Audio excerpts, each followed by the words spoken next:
On day 1, I spawned in as a baby dinosaur, but I had a feeling there was more to me than first meets the eye. Everybody up, get on the floor. Zozo's gonna walk the dinosaur. Just then, a blaze creeper walked towards me, and he didn't look too happy. Halt, dinosaur. Even though this isn't an ice age, I need to ask you to freeze. What for? I haven't done anything bad. Hail it to the pig, you lost life form. I didn't know what he was saying, but I was not going to listen to such a mean guy. I'm a dinosaur. I can do what I want. I ran away as fast as my legs could carry me. Very grateful that dinosaurs only had tiny arms and not tiny feet. But then again, I was a lot tinier than I expected a dinosaur to be. That was because I was still a baby and only had 12 hearts. I hurried as quickly as I could across the biome I had spawned into, but because it was a wide open prairie, there wasn't really anywhere that I could successfully hide from the blaze creeper. It didn't take long for him to outpace me and take me captive.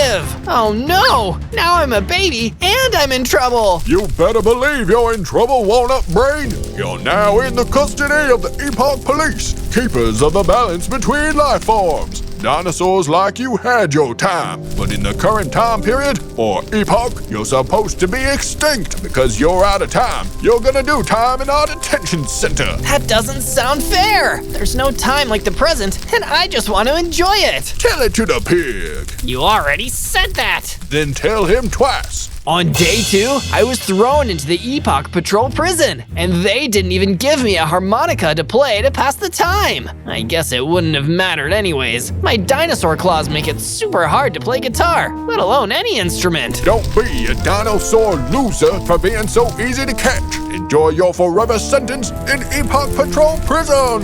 I felt super alone in my cell until I heard a bumbling voice perk up next to me in an adjacent cage. My, what blaze creepers those Epoch Patrollers are. Always picking on us unique, timeless creatures. Whoa, a normal whale. Wait, why are you in time prison? You don't seem very unique or ancient to me. I'm not just any whale, you see. I'm a whale monster. Back in ye olden golden days, a large group of whale confidants, including myself, really loved reviewing monster movies. And having watched so many movies in one go, we slowly evolved into monster movie whales. I was the last one free until those clock-keeping cretins captured me. No one believes we exist anymore. It's quite sad, really. Well, say sayonara to your uncomfortable cell, my monstrous Moby, because I can do something those boring guards could never believe in a million evolutionary years. If you're planning our escape, my dinosaur dearest, we must be quiet, lest the guards hear. But I was too busy shapeshifting into my super awesome new dinosaur form to recognize what my whale of a friend was saying. Let's blow this taco stand. Literally!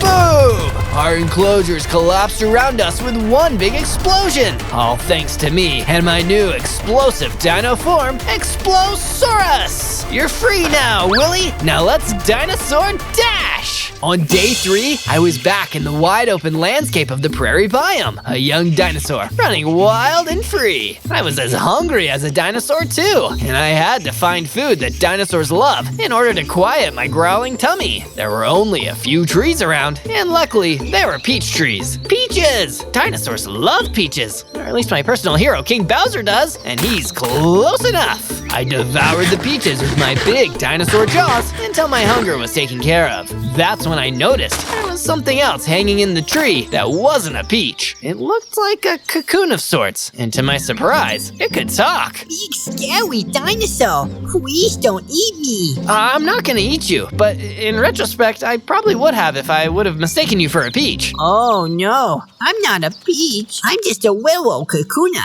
a bug type from Pokemon Red version. I was hiding up in this tree because I'm from the 90s and the Epoch Patrol says I'm out of time. Well, the 90s are a bygone era, but there's no reason that you should be thrown into prison. The Epoch Patrol tried to lock me away too, just because I was a dinosaur. Can you imagine getting arrested just because you're a dinosaur? No way! I'm simply a bug. But maybe if we work together, we can stop them from imprisoning us. You got yourself a deal. Deal, Kakuna. At the end of that very day, Kakuna and I formed an alliance. From day 4 to day 5, Kakuna invited me to his super cute buggy base. We bonded pretty quickly, being highly wanted criminals by the Epoch Patrol and all. Wow, Buggy Buddy, your home is so nice compared to those stuffy Epoch Patrol prison cells. So true! And soon, it'll be our home. Our home? Yuppers. I've been looking for more friends like us. Friends from other bygone eras, seeking shelter from those nasty Epoch Patrollers. I've been thinking, and maybe if us outcasts can all band together, maybe we can defeat those pesky policers for all time. Wow, that's a great plan, Kakuna. Power really is in digits, just like the digits on a digital clock. You're so generous for wanting to open your home to all those wayward creatures. And I'm generous in gift giving too. As a friendly welcome gift, Kakuna gave me some stone tools. Thanks, Kakuna. As much as I love your house, I think we'll need to expand a bit. I met another bygone friend in jail earlier. His name is Wise Willie the White Whale Monster, and he was pretty big. I think I'll need to build another base, just so we can make sure he'll fit. I bid my new friend a farewell and headed off, careful not to run into any rogue patrollers. I wasn't sure where to build my base until I entered the Baobab Savannah. Wow, no way! It's like this place was made for me. I began building the foundation and walls for a base big enough for both me and Willie until I was rudely interrupted by a shouting voice behind me. Hey, you! I'll have to see a permit if you're gonna begin construction here. Wait, you're the guy Boss was telling us about. Boss? What do you mean? I brandished my sword and began duking it out with the Epoch Patrolman. He started shooting fireballs, so I had to run around the base to dodge the fireballs. I'm over here. Now I'm over here. Quit ruining my base. That's not nice. I ran up in front of him and, with one final blow, slashed him to smithereens. And that's for interrupting my building flow. But at least, for all the 30 posters ruined, that fight earned me 26 hearts and some cool new lightning strike powers, which I quickly tested out.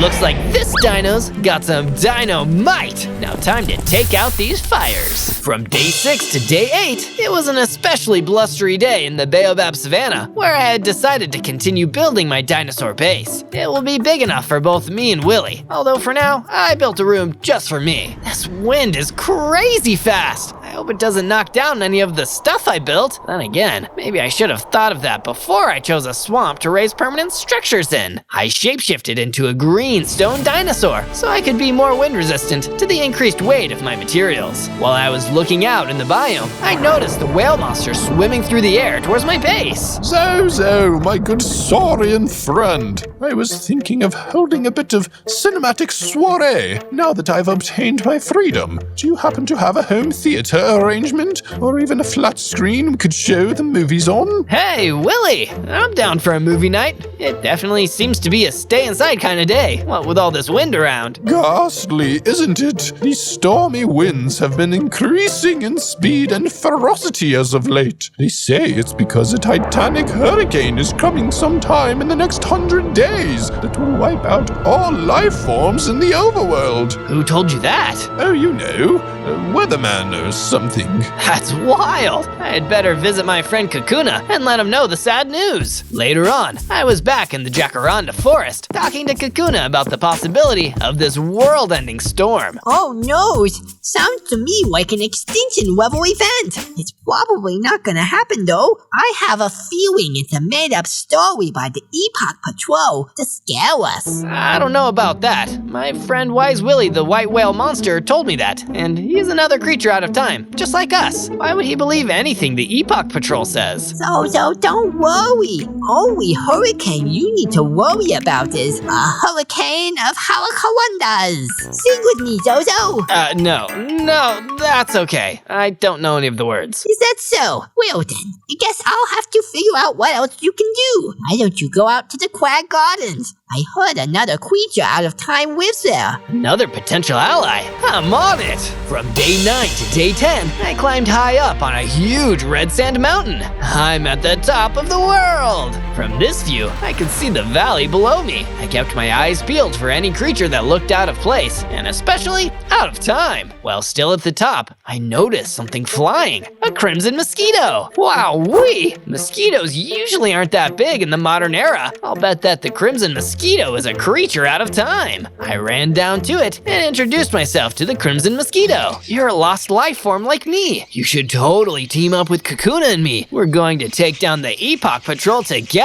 No way, no how. I'm Crimmy Keto, the Crimson Mosquito, and I'm not dangling with those creepers again. They put me in their prison for 3 long bloodless days before I escaped. That sounds like a good reason to help. Nuh-uh, you never saw me. Or rather, I'm gonna take you out before they can interrogate it out of you. Crimmy Keto started biting me and began to drink me dry, but I had a clever way of defending myself. I shapeshifted into a poison dinosaur, causing my body to become covered in poisons. Drink this, Crimmy! Oh no, I did. The poison took hold immediately, and Crimmy Keto, the crimson mosquito, keeled right over from its effects. That was close. He drained a lot of my hearts before I was able to shapeshift. I was pretty messed up from all the damage when my good old friend, the whale monster, showed up with a health potion. Thanks for the save, William. It was nothing, really. Though you ought to be more careful when dealing with others. You can't trust everyone just because you have some things in common. That's a really good point. I'll have to pass that on to Kakuna, since Crimmy Keto was a bug too, and they totally wouldn't have gotten along. From day 11 to day 12, I returned to Kakuna's cozy castle, relaying the tidbit of Willy Whale wisdom that he had shared with me. And after Willy brought me a health potion, he said something that really stuck with me. And what's that? My bestest friend, even better with you than Willy is? He said something like, you mustn't trust just anyone because the strangers you meet might not be exactly who they say they are, regardless of how much you have in common. I thought it was some pretty good advice, being that the naturally large mosquito I met on my journey was supposed to be an out-of-time creature like us, but actually tried to kill me in the end. At least oddly specific betrayal scenarios like that only happen once in a blue moon. Right, Kakuna?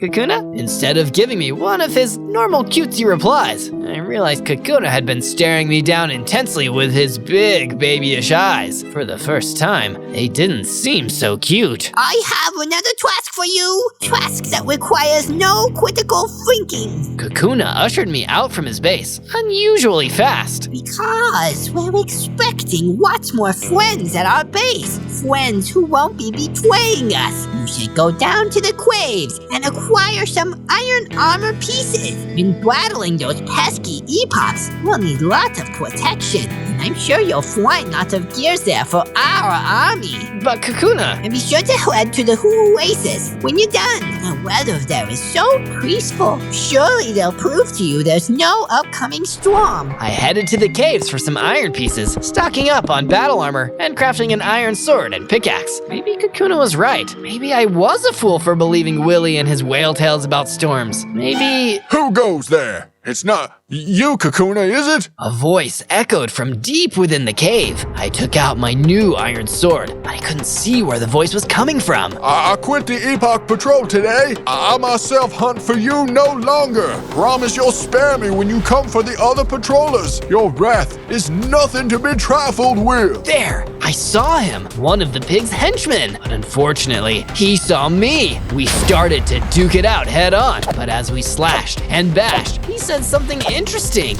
One of Kakuna's henchmen. Kakuna's henchman? I'm no henchman. Henchmen work for evil people, and Kakuna isn't evil, is he? With a definitive blow to the patroller in the midst of my pondering, I decided to head to the oasis, just like Kakuna, my non-evil friend, had told me to do. From day 13 to day 15, I walked through the peaceful oasis biome, where the blustering winds that threatened to destroy the world were calm to the point of nearly being absent. This is such a strange and hopeful place. I can see why Kakuna wanted to send me here. It's nice. I continued to wander through the greenery of this restful paradise until I came upon a beautiful clearing where a mighty creature of wood stood tall in a silent vigil. Hello, I'm Zozo, the shape-shifting dinosaur. Do you live here in this oasis? I am the eternal guardian. I have lived in this oasis since the dawn of time, and it has always existed alongside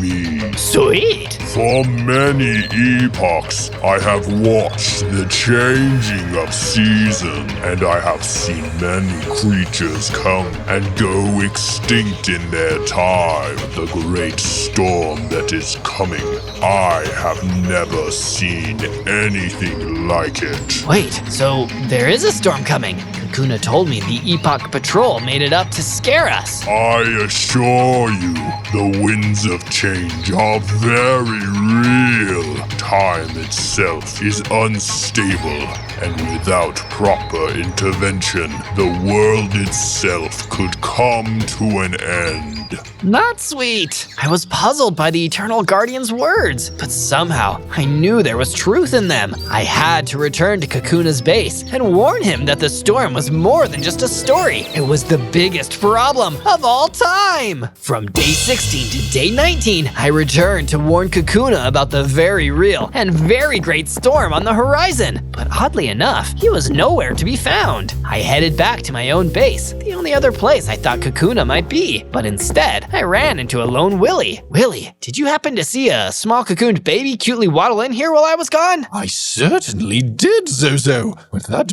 baby was less than cute. In fact, he had an entirely new evil persona, like some sort of twist villain. I typically enjoy a good scoundrel within film, but dealing with one in real life is less than ideal. So I really am a henchman. Oh no! Oh no, indeed. And before he menacingly waddled off, he threatened to destroy some place called the Oasis. What a very strange small man. Oasis. Oasis! He's attacking the Oasis! I'll be back, Willy. I gotta make sure the movie we're living in has a happy ending. I hurried to the Oasis, unable to find the Eternal Guardian, but instead found Kakuna, who I thought was once my best friend. He was destroying the Oasis, which goes against the very nature of the definition of Oasis. Kakuna! I thought I knew you! You do not know me at all, feeble Dinosaur. You should have listened to your well friend.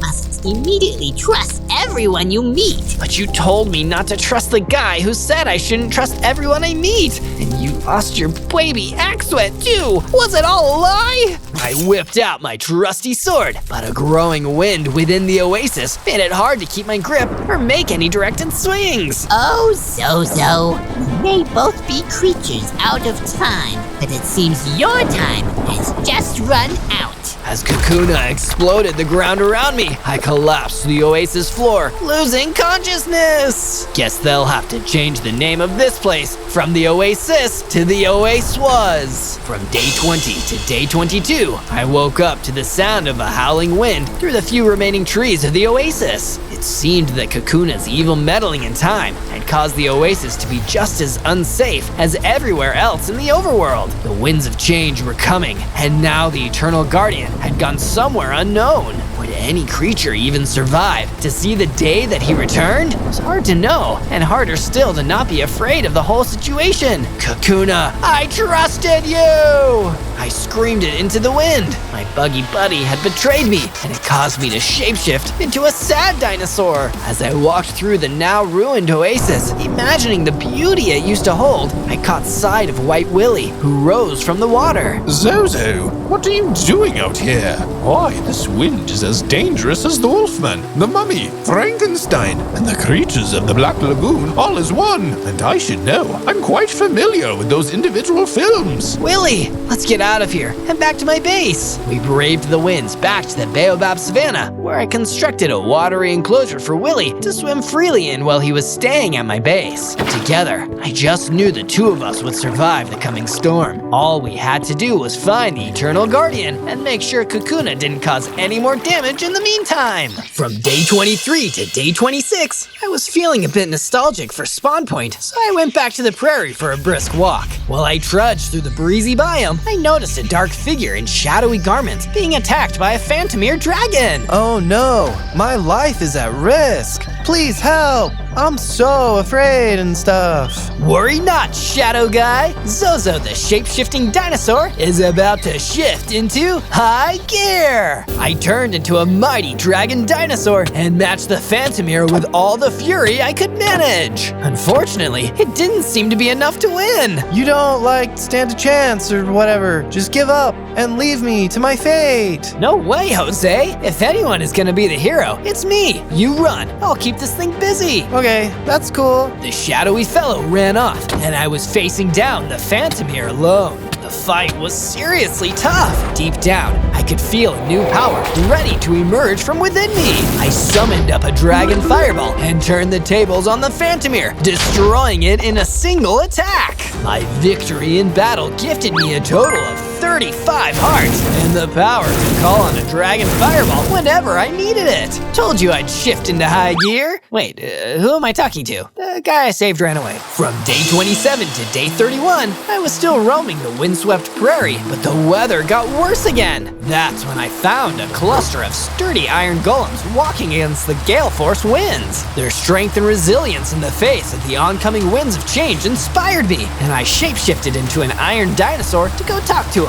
I managed to convince them to return to base with me and built an iron house for the iron golems to hang out in. Later on, Willie the whale monster invited me inside the base where he had constructed a home theater setup so we can finally have our movie night. Let the soiree begin! Yay! I love movies! What's your favorite part in a movie, Zozo? I love when the movie cuts away to show us what the bad guy is doing. Like, meanwhile, in the Jacaranda forest, Kakuna was in a scary-looking room full of long-deceased dinosaurs, twisting time itself for his own nefarious purposes. Without that shape-shifting dinosaur, I'm going to need some other creatures to do the dirty deeds that must be done.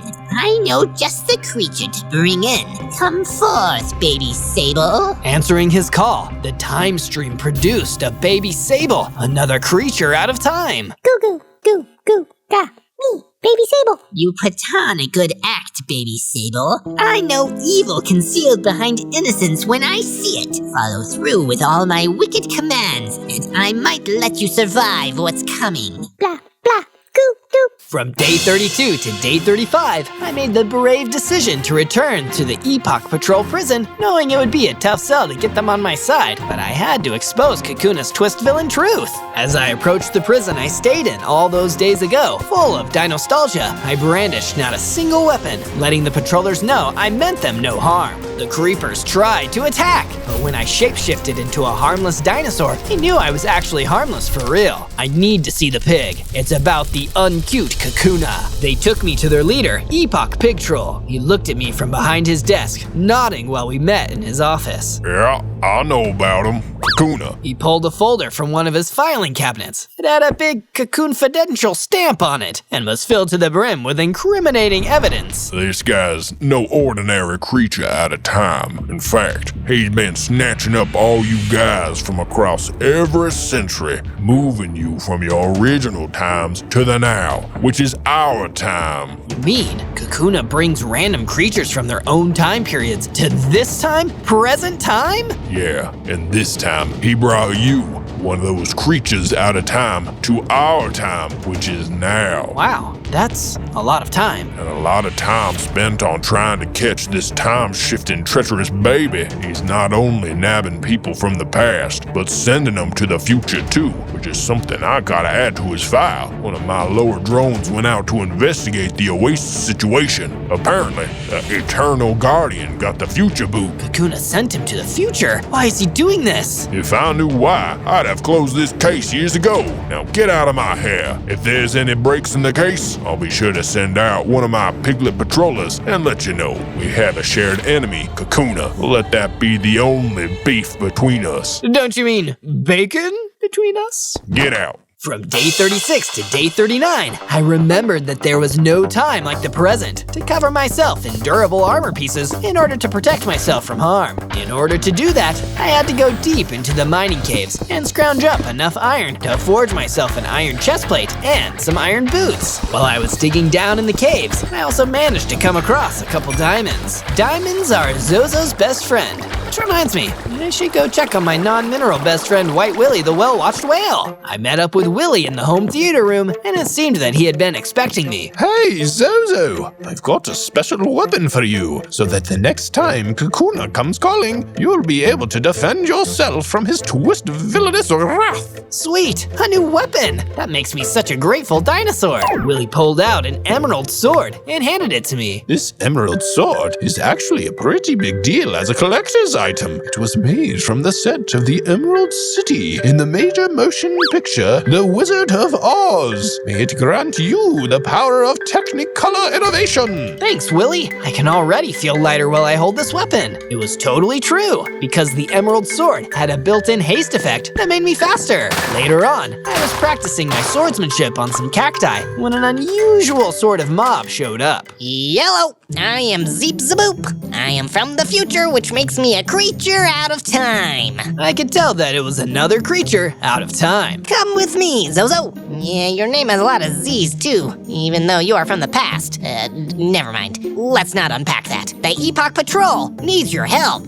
From day 40 to day 43, I heeded the advice of the strange futuristic creature Zeep Zaboop and met with the pig of the Epoch Patrol out in the prairie. Zeep sent me. He might look weird, but he's a trustworthy guy. Unlike the rest of the creatures from out of time, Zeep comes from a future that might be wiped out if the winds of change happen in the present. Oh, and get this, he says that the Eternal Guardian is alive in the future. Whoa, the Eternal Guardian lives! I knew it! Did he send a message back for us? He did, in fact, do precisely that. According to Zeep Zaboop, the Eternal Guardian said that the winds of change can be stopped as long as we can find a legendary artifact that can control the direction of all the winds in the overworld. Artifact that can control the direction of all the winds in the world? Yeah, an artifact that can control the direction of all the winds in the world. Sounds sweet! What is it called? The pig started to answer, but suddenly, the presence of a baby sable made us both very, very uncomfortable. The pig and I exchanged a confused look. Yeah, what's the deal with the creepy baby? I don't know, but we should leave. Even though the baby sable didn't do anything, it being there was very stressful and foreboding. So we made our way out of the prairie. Baby sable just sat there, watching the horizon.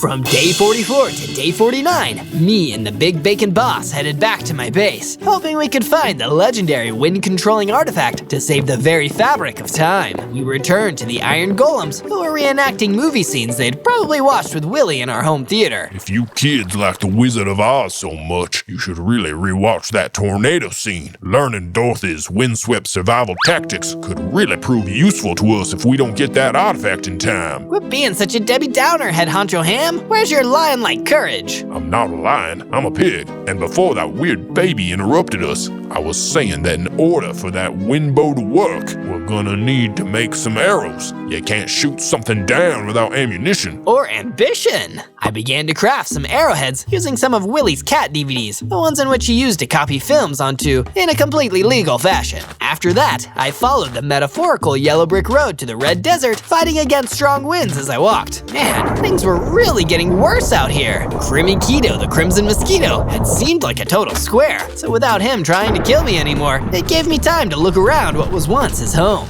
I searched around for any book that might tell me more of the wind bow we've been questing for. To my surprise, I stumbled upon a desert village where I found not just any book, but a real history book. Willie says he hates books, preferring to watch dramatized movies about history, regardless of how inaccurate they are. But I know that in this instance, we needed accuracy. Ranged weapon accuracy in order to take down Kakuna. I flipped through the pages, trying to find any historical locations as to where the wind bow may have been. Getting so used to watching Technicolor movies with Willie made it super boring to read black and white words on paper. I left the red desert village in search of the item myself. From day 50 to day 53, I continued trudging through the red desert, shape-shifting into a sticky-footed dinosaur so the blustering winds wouldn't pick me up off the ground. A shape-shifting Zozosaur? Oh my comic stars! I've only seen your ancient kind in the movies! The way they portray you is always so historically inaccurate! Where's the research, the excavation, the creative choices they've made to your species within film borders on misinformation? They even went as far as to say you guys went extinct! But seeing you before me now, that clearly isn't the case! Hey, are these winds crazy or what? They sure are. You seem pretty well versed in historical knowledge. Is there any way you could direct me to where I could find the super powerful wind bow? If I can get my dino hands on that, I'll be able to put a stop to all this traveling out of our time Kakuna caused nonsense once and for all. And maybe, once this is all over, they'll even make a movie about me. A movie that's historically accurate. You had me at historically accurate. That wind bow definitely packs a punch. This Kakuna guy is causing you so much trouble. Maybe you could control the winds to blow him way to the past. That way, he'll have a ton of time to reflect about what he's done. By the time he reaches our present, he'll have grown and changed into a better person. I think Kakuna is far beyond changing as a person. He hasn't even evolved out of his cocoon form yet. It's like he's resistant to change. Yeah, good point. Maybe you could blast him way into the future. So at least in our time, we don't have to deal with him. But later down the line, history will just repeat itself again with all those future people. We have to defeat him in the current day. Please, where's this wind bow I keep hearing about? No one will be around to watch our historically accurate Zozo movie if Kakuna wins, because we'll all go extinct from the storm. And that's bad, especially for our box office sales. Yeah, sorry kid, I don't know. I don't make or write history. I just call out inaccuracies when I see them. But if you ever need someone to tell you why Jaws did irreparable damage to the shark's reputation and why evil dolphin mastermind should have been the villains of those movies instead, you know where to find me. Rowan Antelope, out. From day 54 to day 57, I spent a long time checking every facet of the prairie for clues as to where the wind bow might be. Shapeshifting into one of Willie's favorite movie characters, a Sherlock Holmes-saurus, I inspected every inch of the land with my spyglass. It would have been super helpful if the Eternal Guardian told us where the bow actually was, but I guess he wasn't looking that far into the future, being in the future and all.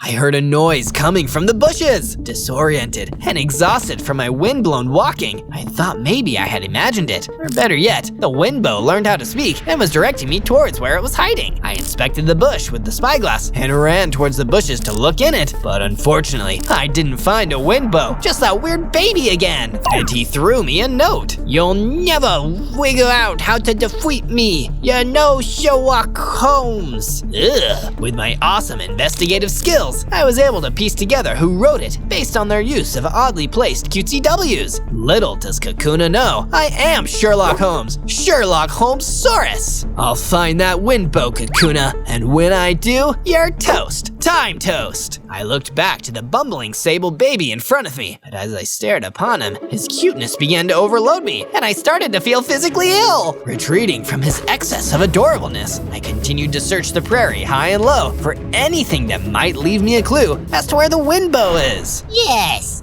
everything is going to plan. I can feel Sable Baby's dangerously cute aura all the way from here. If Zozo crosses his path, he'll be sure to buckle in the midst of his preciousness. Now all that's left is to strengthen these winds of change, usher in my massive storm, and bring forth a new beginning to the world. One in which I am the only one who will survive. The world will be mine, and mine alone. Only then can I hatch into my true evolutionary form. Goo goo gaga gaga gaga gaga gaga gaga. I stole that laugh from Sable Baby. From day 58 to day 62, I returned to my base, tuckered out from all that investigating. Luckily for me, the Iron Golem film junkies had finished watching The Architect, and now they were expert home renovators. They even built me a furnace, and started work on a defensive apocalyptic bunker. Wow, things were looking bleak. However, they did seem to be running out of materials, as Willie told them not to dismantle the TV cabinet. So I headed back to the Red Desert, itching to get my dino claws on some more supplies. Because no one reads books anymore, I dismantled Kito's abandoned bookshelves and brought them back for my cinema-loving golems to use. Here's Zozo. Yep, I'm back. If you build it, he will come. Who? Sorry, no one. I've just been teaching the golems to speak exclusively in famous movie quotes. Oh, well, I'm off to go to the mines. Splendid. Hasta la vista, baby. Rushing to the deep mining caves, I searched around and eventually found some diamonds. I see dead people.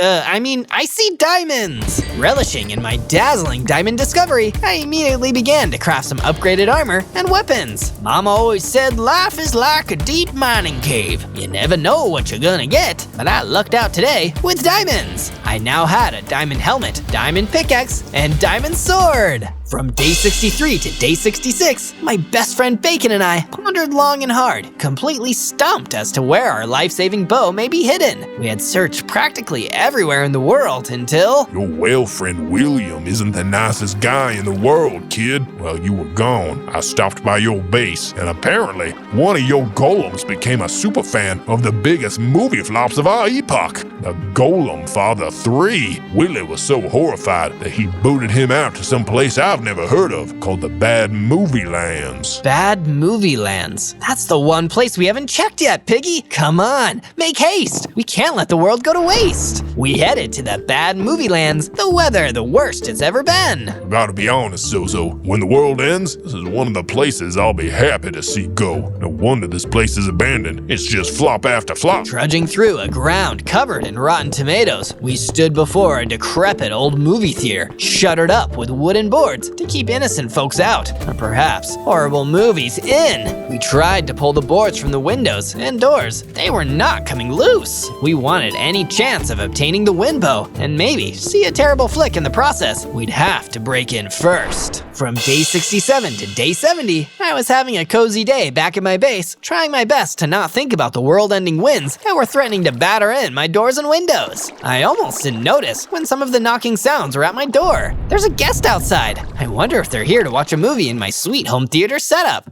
I opened the door and greeted the pig, who had been knocking for hours. Zozo, it's me, Pig. You gotta come with. Another creature out of time has appeared, and he's tearing up the prairie. He took out a whole squad of my best guys. What kind of creature is it, Pig? Some kind of mystical pixie from the medieval times. Come on, quickly. We hurried to the prairie, and sure enough, there was a pixie casting all sorts of wild and crazy magic spells on everything. Hither and thither, my magic doth go, mischief and mayhem, and this time I sow.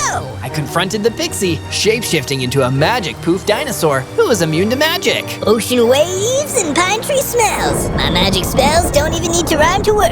I'm just a jerk, but I can do it anyway if I want. Hey, stop casting spells at random. Bad things could happen. Look around. Bad things are happening already. Before 100 days are up, the winds will turn us into spaghetti. I know you're confused and scared by this time period. I was too, but I believe that we can cancel the apocalypse, so you shouldn't give and destroy things. My magic spells were once how I cope, but thanks to you, I now have hope. The mission that the pig had trusted me with had gone smoothly, because now the pixie had been calmed. I had a feeling I could count on his help in the near future. From day 71 to day 74, the pig and I headed back to our base, one of the only peaceful places left at the end of the world. We planned on watching the movie Apocalypse Now to get our mind off the apocalypse now, but to our dismay, the best part of our base, the home theater, was destroyed. Willie was sobbing so badly, an ocean's worth of tears started flooding our base. No wonder his entire library was ruined, and so was half of our base. No one destroys my best friend's film collection and gets away with it. That was an epoch's worth of media, now lost, all lost. As I spotted Baby Sable in the corner of the base, I raised my emerald sword to slice Sable Baby in half. But suddenly, I felt a moral and ethical dilemma about destroying a baby. So I dropped my sword in defeat and retreated over to Will, giving him a big, but pretty small against his massive stature, hug to calm him down. However, while I wasn't looking, that stupid Sable Baby grabbed my emerald sword with his grubby hands and crawled off with it, leaving his big mess behind. As me and Willie hugged, Iron Golem approached us with great news. Not only was he still working on our bunker, but he also equipped it with a bunch of supplies. Supplies which I can use to retrieve my emerald sword. He also subscribed to a movie streaming service, which included all of Willie's previous movies. Meanwhile, at the Kakuna's base, evil plans were underway. My great plan has almost fully hatched, and once everyone else becomes creatures lost to time. Soon I will fully hatch into my final form. From day 75 to day 78, the pig left me alone and didn't have any more quests for me. Just kidding. He's at my house right now. The pig was standing right next to me, ready to launch into another explanation for the most insane quest ever thrust upon a mere dinosaur. Zozo, this is the most important quest of all time. The balance of the time stream relies completely on whether or not you complete this next task. You say that every time, the pig. This time, I'm as serious as ever. You know that weirdo, creepy baby sable thing that's been messing with everybody? Well, turns out that he's working for Kakuna, and he's been entrusted with the one crowbar that might be able to dislodge the boards surrounding the closed theater in the bad movie lands. But I can't hurt a baby. You won't have to if you use this. The pig handed me a hemolymph broadsword. This is a special weapon. It deals falling damage, so it'll be like you were never even there. Do you believe in accountability, piggy? What's that? Okay, I'm gonna go deal with that sable baby now. Where can I find him? Where else? He's in the Jacaranda Forest, probably on his way to report back to Kakuna after wreaking havoc on your base. I nodded, and then I departed for the Jacaranda Forest. From day 79 to day 84, I barged into the Jacaranda Forest on a quest to take down that sable baby once and for all. Now it's time for you to say hasta la vista, baby. I charged the infant with my infinite amount of rage, but my hits weren't doing much damage. Every blow I invoked was met with a fluffy ricochet, and the more I hit him, the more sable baby's big eyes filled me with guilt. He wasn't even hitting me with the emerald sword he stole. He was just holding his crowbar, but I was dying of a literal broken heart. Right before my heart shattered in two, I closed my eyes and thought long and hard of what Sable Baby had done. Destroying Willie's film collection, stealing his collector's edition emerald sword, and most hurtful of all, breaking Willie's Wizard of Oz DVD. My rage became palpable, and I shapeshifted into the massive emerald Sidiosaurus, emitting a blinding green light, which turned Sable Baby, including his big sweet baby eyes, to dust. Gaining 100 hearts from his defeat and the brand new power of blue laser beams, I gathered up the crowbar and emerald sword into my huge dino hands and headed back to my base victorious. From day 85 to day 89, I returned home from my crowbar quest, only to find that the defensive bunker that would shield us from all the winds of change as a last resort now had an armored front door. Willie the Whale Monster was really proud of himself. Every disaster movie needs a shelter where the prepared folks can hide from the fallout of the danger. And now, thanks to the wonders of iron and diamonds, we've got ourselves a true apocalypse bunker. That's fantastic! You should throw this hemolymph sword down in there. I've got my emerald sword back, so I don't ever want to have to think about the other one again. I suppose that makes it the last thing that the bunker needed. Something stored inside. It reminds me a lot of that big disaster movie, 2012. It came out in 2012. Do you remember it? How old are you, Willie? Old enough to party. Now that the bunker was secure, I went back to the Badlands so I could crowbar through the boards of the theater. Willie's a great friend and all, but I still would rather save the world than be trapped in a bunker with just him forever. I opened the theater, only to be attacked by a ravenous polar bear. What are you doing here? I'm the polar bear from the Golden Compass, and I've been waiting for them to make a sequel to my movie for ages. There are plenty of books to adapt. Didn't that movie just not do too well at the box office? You're about to not do too well at the box office. As the polar bear mauled me, I transformed into a pokey dinosaur, poking through his thick coat of fur and causing him to back off and run away. Don't worry, guy. There'll always be the original source material. With that mob out of the way, I walked into the theater and alongside some DVDs, found the Windbow itself waiting there for me. I grabbed both. At long last, the artifact that controls all the winds. Maybe now we can stop that final extinction event. From day 90 to day 94, I exited the movie theater, only to find Kakuna waiting for me on the front stoop. Going somewhere, Zozosaurus? Ugh, I almost stepped on you. I mistook you for a rotten tomato. Actually, maybe I should have squashed you. You're a spoiled little peach. Squash me, and you won't be able to hear my offer. Offer? Unfortunately, Unfortunately, I've lost my most recent henchman, Sable Baby. Now that the position is open, I'd like you to fill it. You were my henchman before, and you can be it again. Maybe you could even be spared from the oncoming extinction if you join me, that is. Join you and leave all my friends to die? No way! You're just as bad as all those movies here. In fact, I'm gonna leave you a bad review right in your face. Me and Kakuna began to battle it out amidst the blustery Badland winds. I fired a few arrows at him using my powerful wind bow, but he was too quick in his dodges. Kakuna charged at me, snatching the bow as it flew out of my hands. You should have paid closer attention to that ASEAN movie, Zozo. Never, ever trust the man behind the curtain. But you were never behind a curtain. It's metaphorical. As Kakuna held my bow, he used his powers to trap me within a cage. This is bad. This is real bad. I gotta get out. But how? From day 95 to day 97, I freed myself from Kakuna's insidious prison by shapeshifting into a time dinosaur and unbuilding the cage by reversing time. I hope that I'm in time to protect the others. I mean, now that I'm a time dinosaur, I'm always on time. But that's beside the point. The rules of narrative tension are a lot stricter than time. I sprinted out of the Badlands all the way to the Flower Forest. There were no blaze creepers left to keep the Epoch Patrol base protected. Oh no, that means Kakuna might have gotten to the pig. I ran into the pig's office and found him lying on the floor, barely able to remain conscious. Hey there, Zozo. Looks like you made it on time after all. Oh, I was too late. You're not gonna make it, and it's all my fault. It doesn't have to be, Zozo. Listen, Kuna is the real cause of the winds of change. He wanted to survive the ultimate extinction because he believed it could finally let him evolve. All that time meddling and his stealing the wind bow from you, it was all for that goal. But how do I stop him? If he doesn't blow us all away, the winds of change will. By meddling in time yourself. Normally I'd be against this, but I'm not gonna be around to see what happens. The choice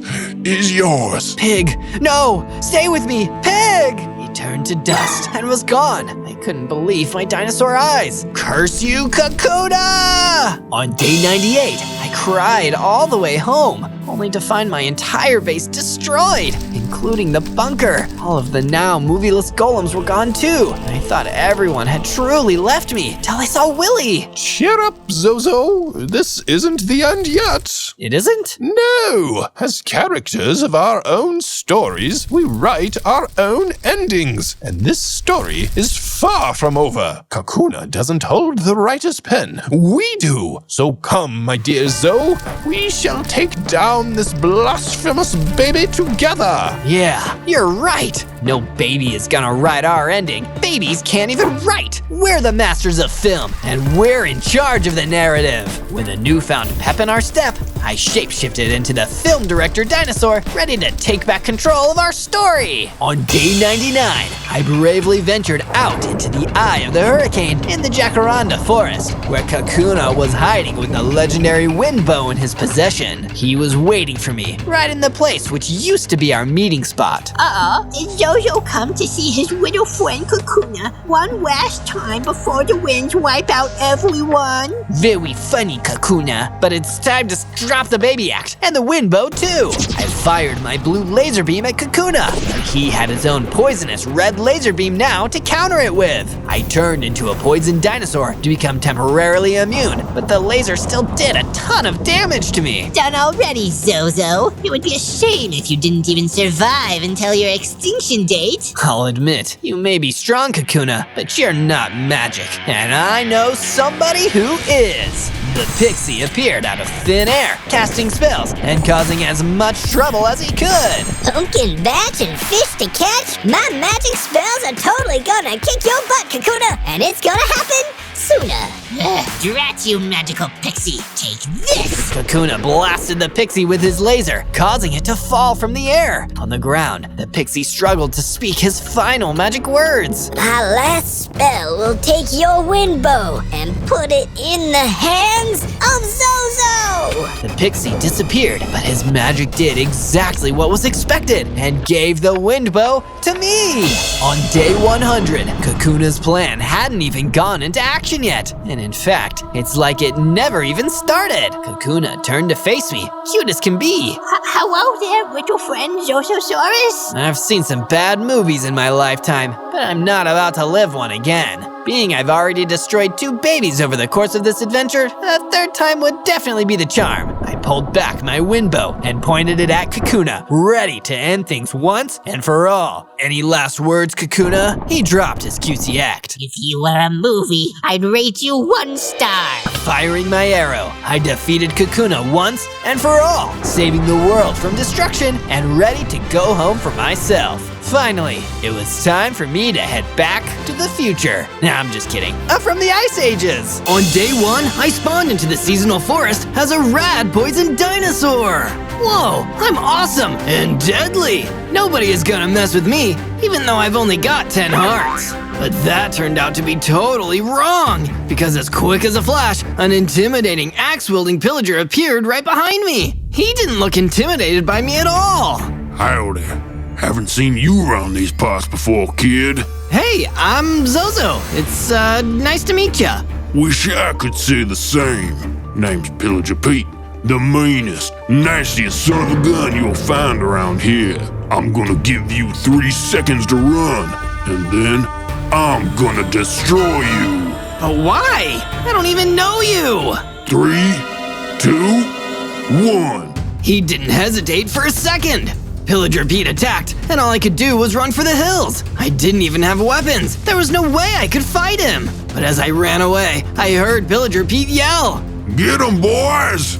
That's when a gang of Vindicators jumped out of the trees and started chasing me. It seemed like this Pillager Pete guy had a whole team working for him. But why were they after me? In the end, I managed to outrun them and hid behind a clutch of trees until they stopped looking. I need to figure out what's going on here, or my poison goose is cooked. On day 2, I felt relieved, having narrowly escaped the scary Pillager Pete and those lethal gangs of Vindicators. But I couldn't afford to worry too much about it. Instead, I needed to get myself a snack, or my hunger bar was going to start eating itself. Lucky for me, I was able to find some apples that sated my hunger. Do dinosaurs eat apples? Who knows? I'm not a paleontologist. That's the name for someone who studies dinosaurs, by the way. But before I could even let my dinner settle, one of the Vindicators popped out and prepared to attack me. Pillager Pete sends his regards, you poison little loser. With no weapons, I couldn't fight back. I just ran off and avoided him until he disappeared. Then, when the coast was clear, I decided it was a good time to start working on a shelter.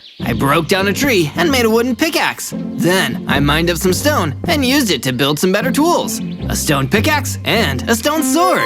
And with my spare stone, I built myself a basic 1-room base where I could rest for the night. I'll figure out how to defeat all those villains tomorrow. On day 3, I ventured out of the seasonal forest to the inhospitable cold of the Shattered Glacier. Yeesh, I wouldn't want to build a summer home around here. Still, there might at least be some cool loot for the taking. But thanks to my cruddy luck, instead of finding some awesome loot, I found a dangerous zombified piglin. Hey, I'm the only weird, nasty creature that's allowed in these parts. You're cramping my style. And if you cramp my style, I'll crush you! He attacked me viciously, causing me to run away. There was no way I could survive a fight with him at my low level of experience. Why is everyone so aggro here? I don't get it. Why is it so hard to make friends? But I may have gotten lucky in the end, because I happened upon a friendly weaponsmith wandering the glacier. Well, hello there, me good lad. I'm Wally. Wally the Weaponsmith. As the name suggests, I like making weapons. What are you doing out here? Oh, just exploring. I need to find some cool gear to fight off that nasty Pillager Pete guy. Wait, you said Pillager Pete? Oh, sonny, now that's a whole can of worms. You know about Pillager Pete? I've known him for years. Then you better come with me. I need all the help I can get. From day 4 to day 5, I returned to the base with Wally the Weaponsmith. He seemed like a really useful guy to keep around. What kind of room would you like, Wally? I'm easy, me lad. As long as I've got somewhere warm with a roof over my head, I'll be happy. I worked on mining some stone and andesite and started putting together a new room with a bed for Wally the Weaponsmith to stay. When I was done making it, he decided to go and relax inside the room and make himself at home. But I wasn't able to relax just yet. A Vindicator assassin suddenly popped out of the trees and fired a blow dart at me. Hey, how come that didn't work? I'm a poison dinosaur, man. You can't use poison darts on me. Oh well, I'll destroy you with a sword then. Not if I destroy you first! We both drew weapons, and I battled bravely, until, in the end, the Vindicator Assassin was defeated! And even better, I got to pick up his blowgun and the darts! I bet this will be even more lethal in the hands of a poison dinosaur like me! From day 6 to day 8, I went out further into the seasonal forest to gather up some more resources, namely, sheep! Wool can be used for so many things after all! I found a gang of sheep and was able to shepherd them back to my base, where I built a basic pen to keep them in. But when I went back out to the seasonal forest to gather even more sheep, I found something I didn't want to find. Or rather, that something found me! Long time no see, Zozo. It was Pillager Pete, and he was back with a deadly new surprise for me! Throwing axes, freshly sharpened for that killer edge. Figured you might be able to help me with some target practice. I'll throw, and you play the target. Before I had a chance to think up a poisonously clever comeback, he tossed an axe right at me, and I was forced to run for my life. He just followed me, laughing, throwing axe after axe. When one hit me, I lost almost all of my hearts. I needed to get out of here. Running away already, Zozo? The fun's just getting started for me.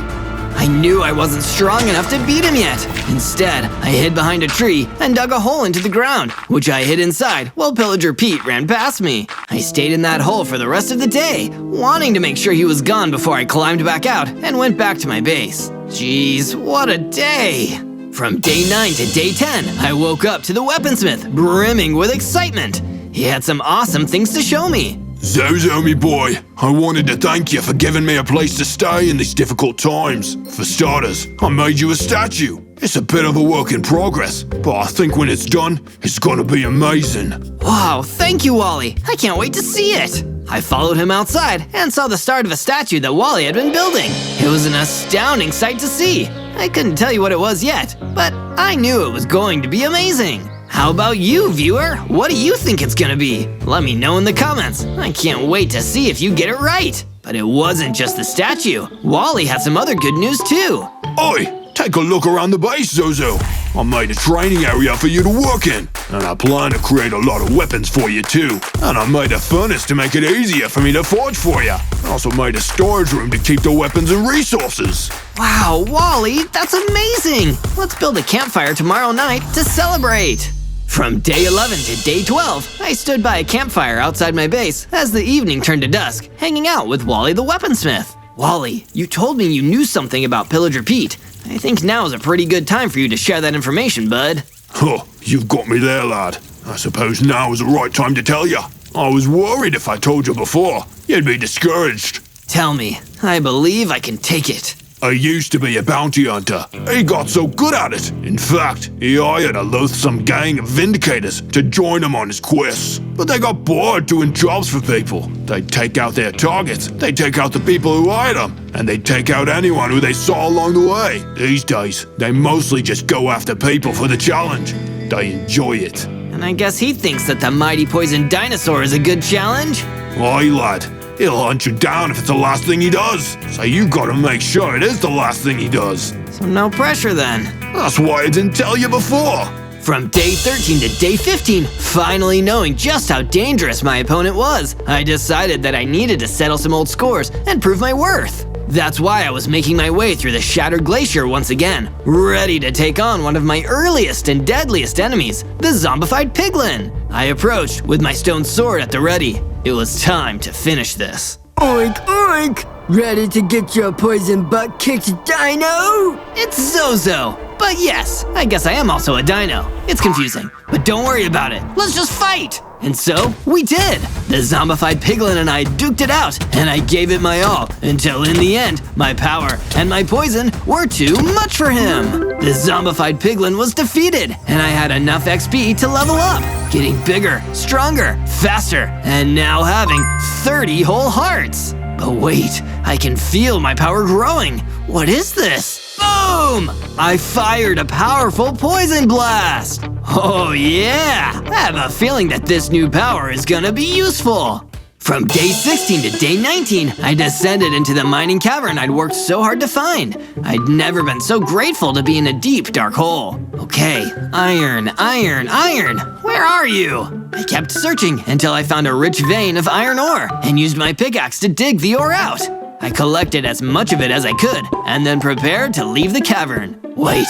What's that weird noise? Suddenly, an arrow hit me, and I saw a bunch of skeletons walking towards me. Most would have been scared, but not me. I was just excited to try out my new Poison Blast ability. Time to see how my poison affects bones. I unleashed a few Poison Blasts, and the skeletons immediately started dying. I'd never felt so powerful.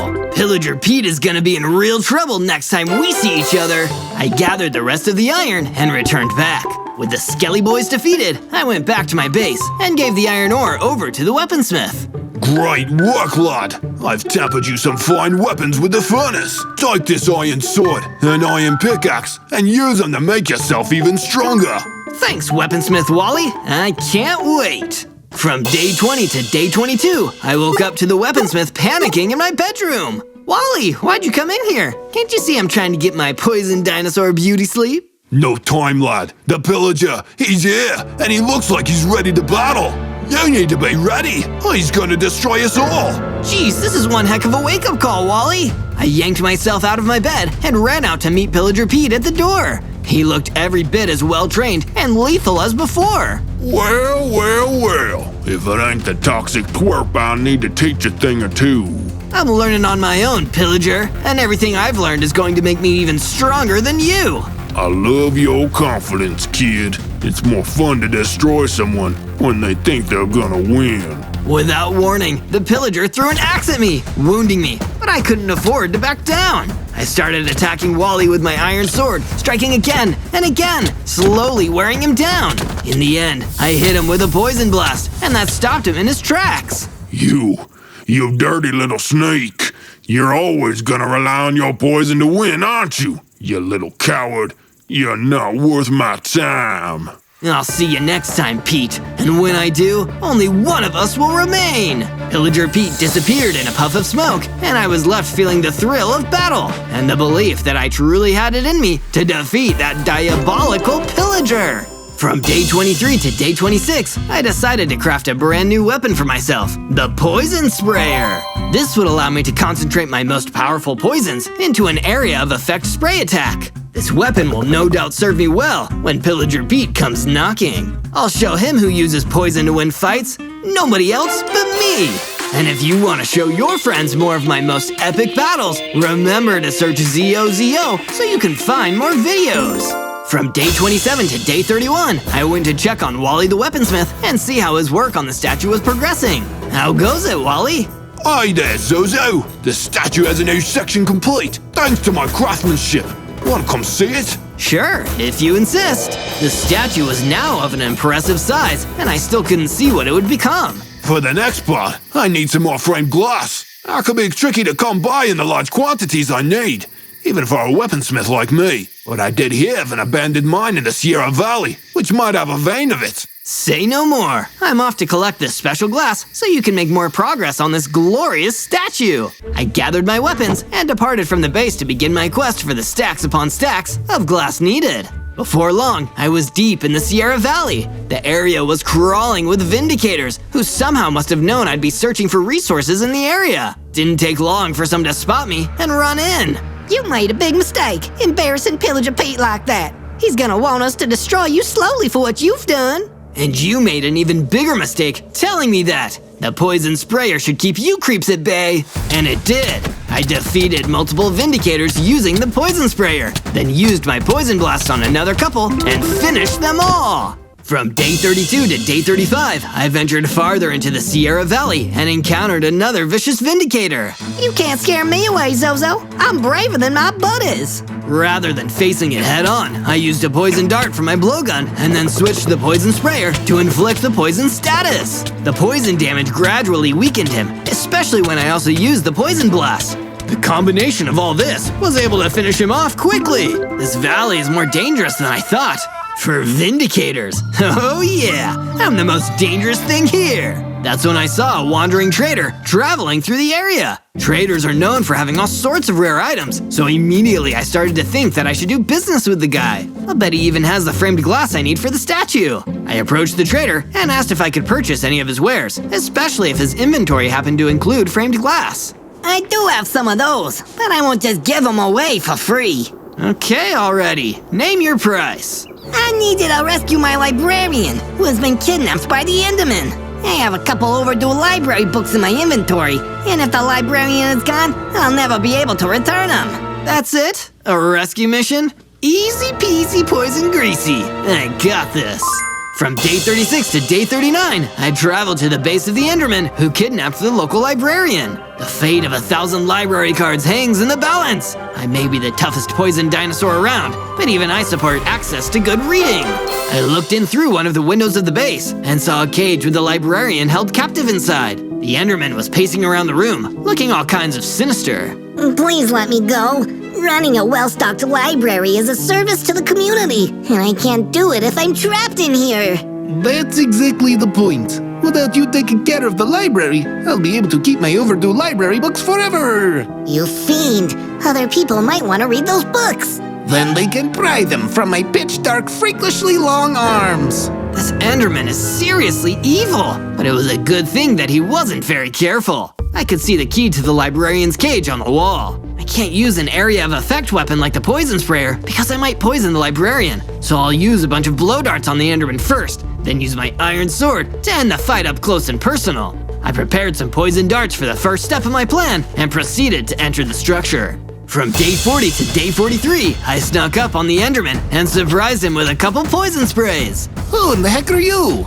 Just a poison dinosaur who is here to rescue the librarian. Nothing personal. It's about to be personal, because I'd rather fight to the bitter end than return any of my library books. You have some strange priorities, Enderman. But by all means, keep talking about them, so my poison has more time to damage you. You lousy, I'm going to make you extinct. The Enderman charged in swinging, but I knew the poison was taking its toll, so I pulled out my iron sword and started swinging right back. We fought in melee, and I quickly gained the upper hand. With a few daring slashes, I overwhelmed the Enderman and finished what the poison started. Bye-bye, Enderman. I guess it was your end you should have been worried about. The fallen Enderman dropped the key, which I used to unlock the librarian's cage. Thank you for saving me. I returned to the wandering merchant and told him what I did. He then provided me with the material for the statue. Side quest taken care of. Oh yeah! From day 44 to day 49, I returned to my base with the framed glass that Wally the weaponsmith would need to continue work on the statue. Here you go, Wally. Don't say I never do anything around here. Why not? I like the statue building to me. Thanks for doing the tough part.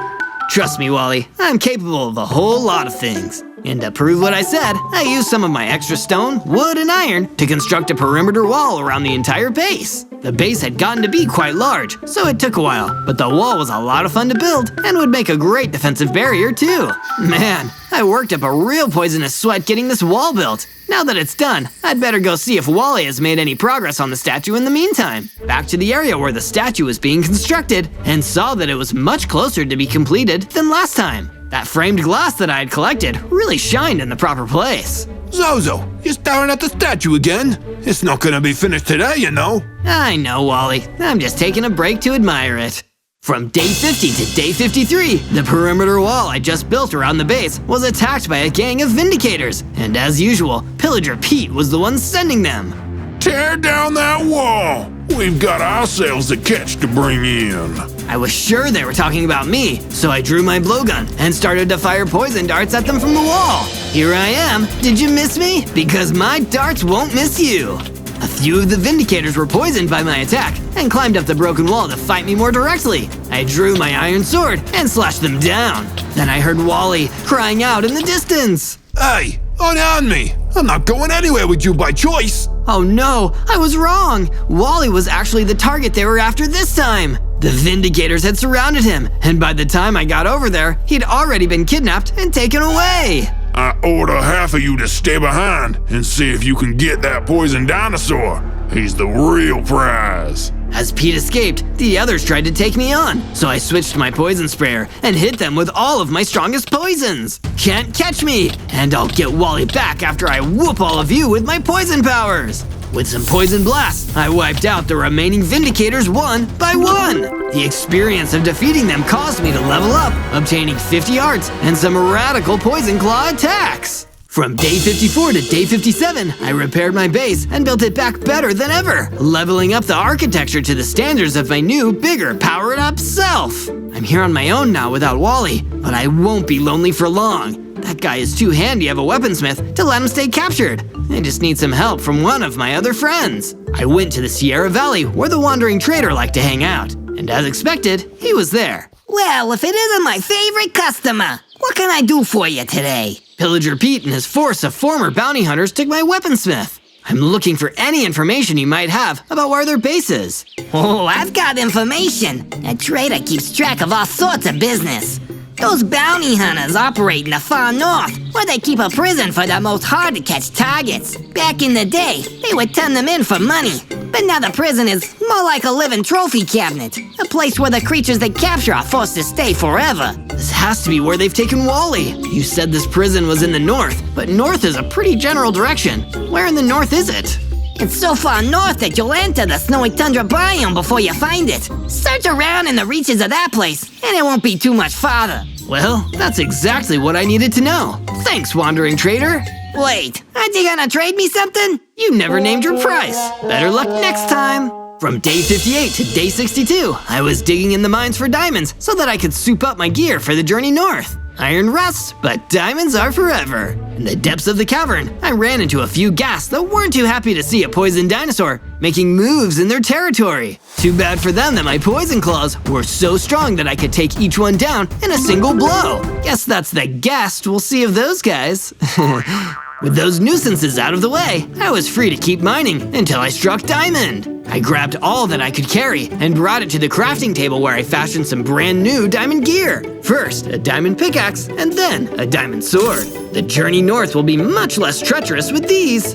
From day 63 to day 66, I took a moment to observe the half-complete statue that Wally the Weaponsmith hadn't yet completed. If he were here, Wally would probably be working on this right now. I need to get him back so he can complete it. Also, under my tough and cool exterior, I really did miss my friend and hoped that I would be able to find him and save him from Pillager Pete. And if you hope to find more of my videos, you should subscribe to the channel so that all my new uploads will appear right there on your YouTube feed.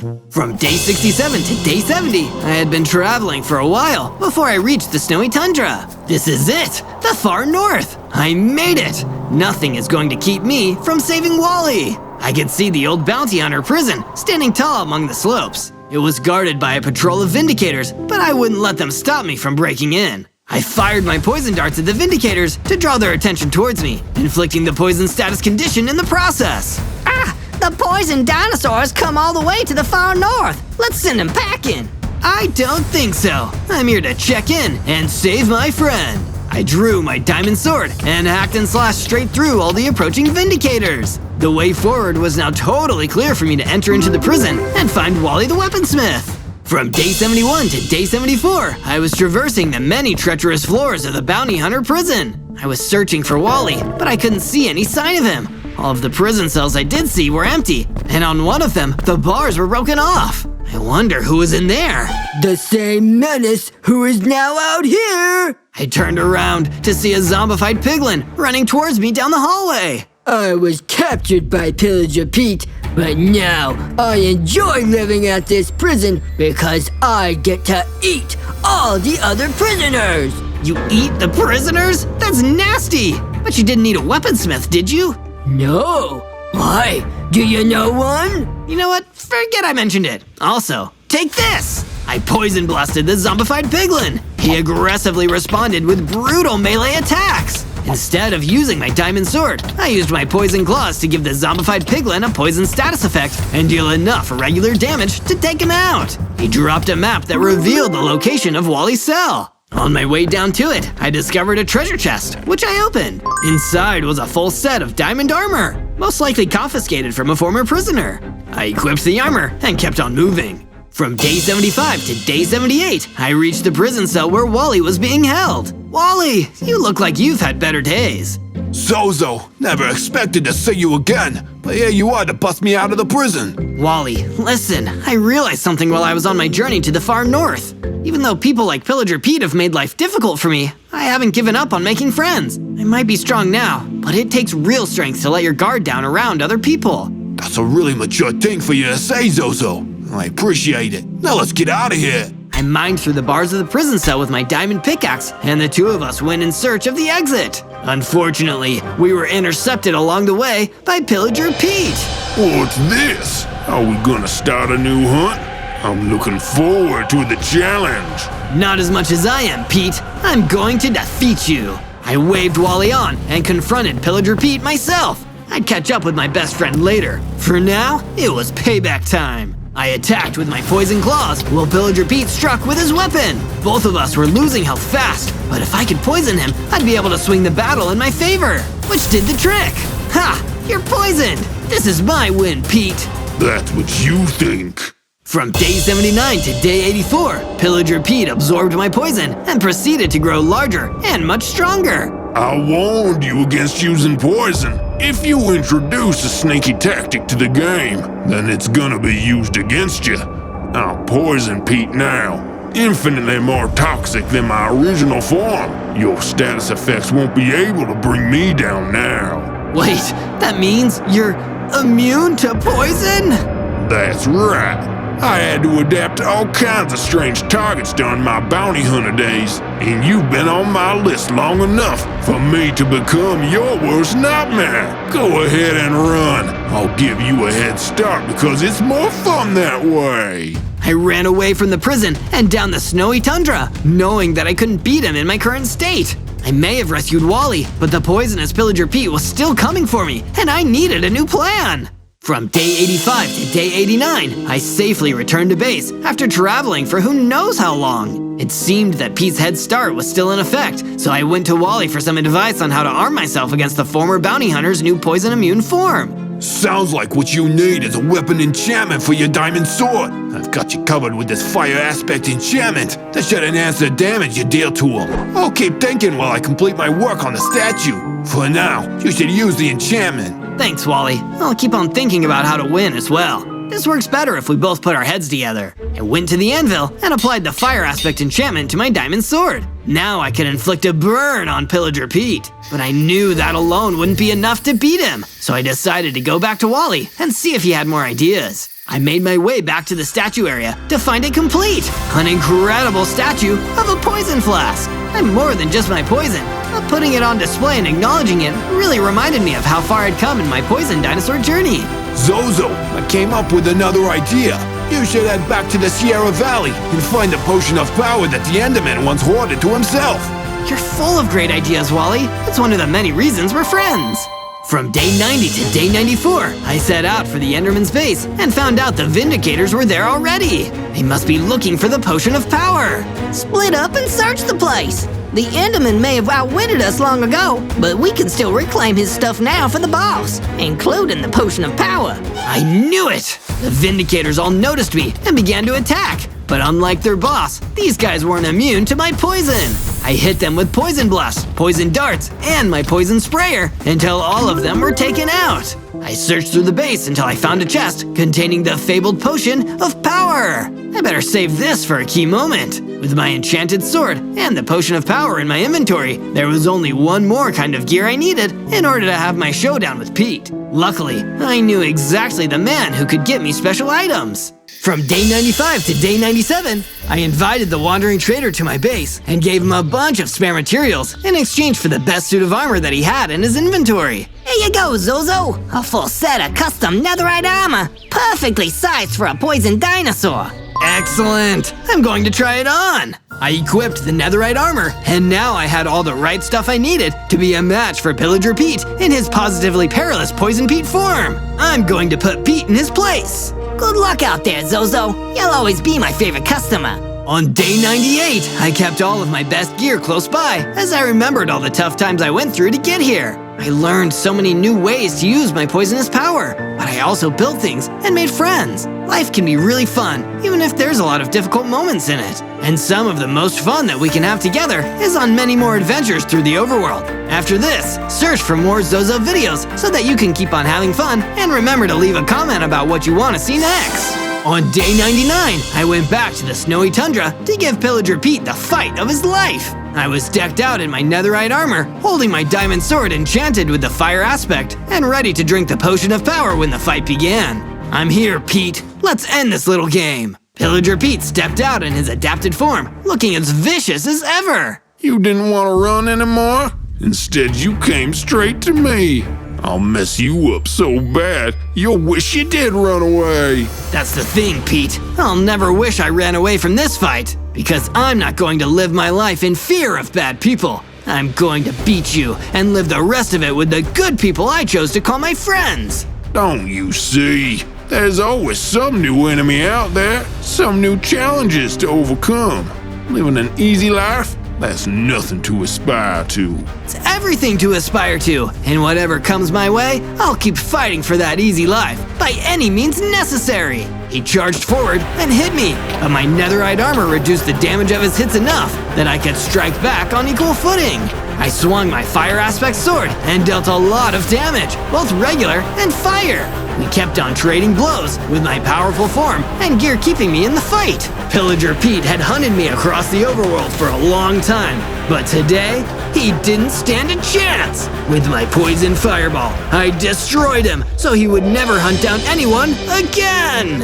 On day 100, I was living the easy life I had dreamed of back at the base with the others. The trouble with Pillager Pete was done, and for now, I could keep poison to myself. Wally decided to share some words of wisdom with me since today was our first real day of freedom. Sometimes, the best weapon we have when the going gets tough is a good attitude.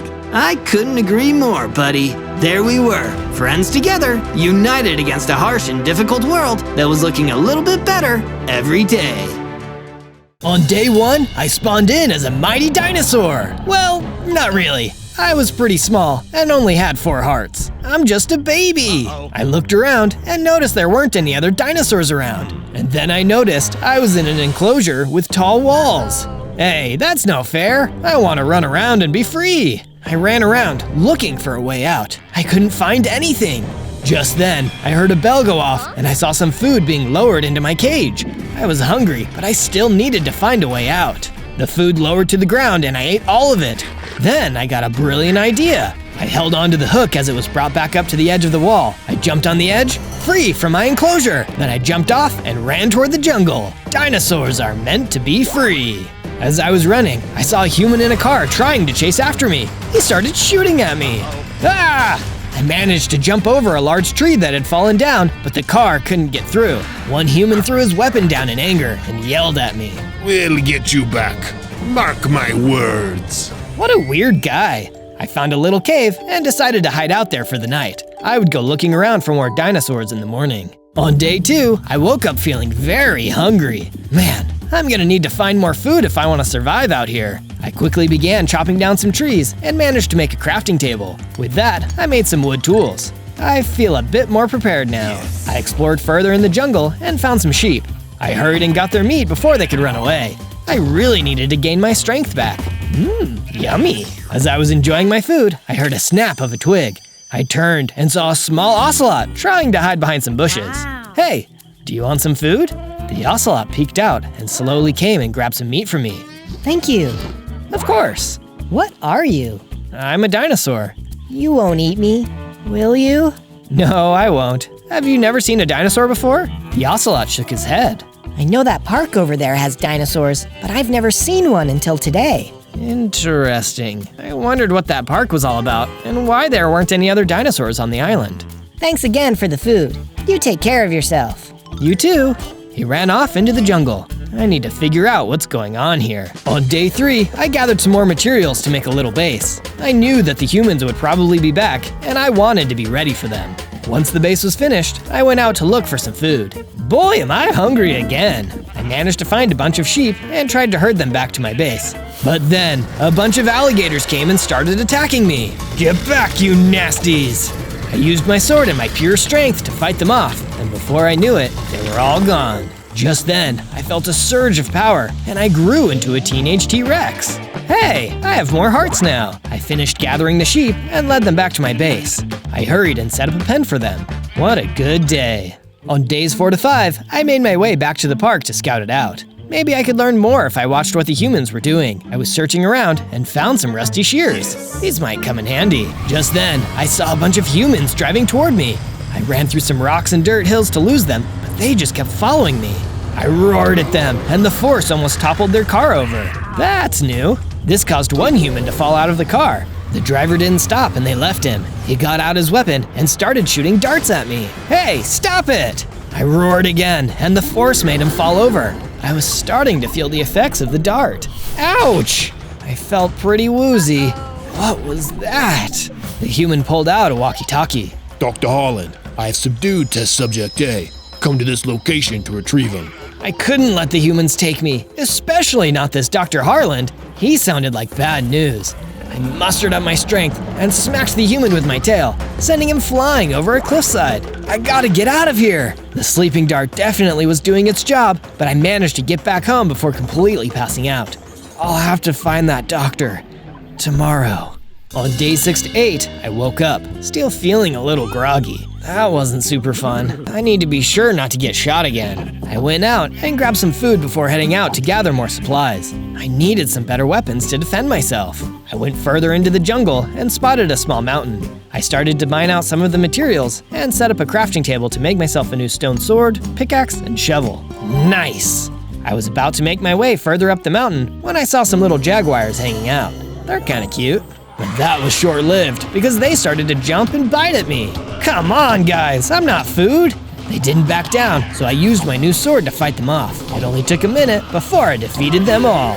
Thank goodness for that. Otherwise, I would look like Swiss cheese. I ate some food to heal, and I headed further into the jungle. On days 9 to 10, I journeyed past the trees to the edge of the island. It was beautiful.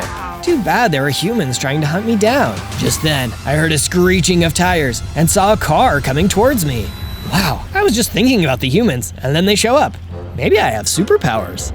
I started to think of it raining sheep and nothing. Well, it was worth a shot. I started to run away from the car, but they caught up to me pretty quick. The guy I had seen earlier who had thrown down his weapon was inside. He must have been Dr. Harland. You can't run away from me now. You're mine. Go away.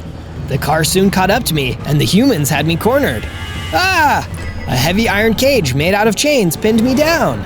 Thank goodness for that tracker. We didn't realize it was attached to you until later because Jones never came back. But at least he did his job right. Dr. Harland plucked something off my leg. It looked like a dart, but then I noticed a little blinking beacon. That human, Jones, must have shot me with a tracker a few days ago. I felt so silly. I don't belong with you. I belong out in the wild. Dr. Harland just laughed. I was confused and desperate. I needed to get out. Just then, I felt a whoosh of air, and part of the cage was broken. I saw a blur of pink whizzing past me. Run, Zozo!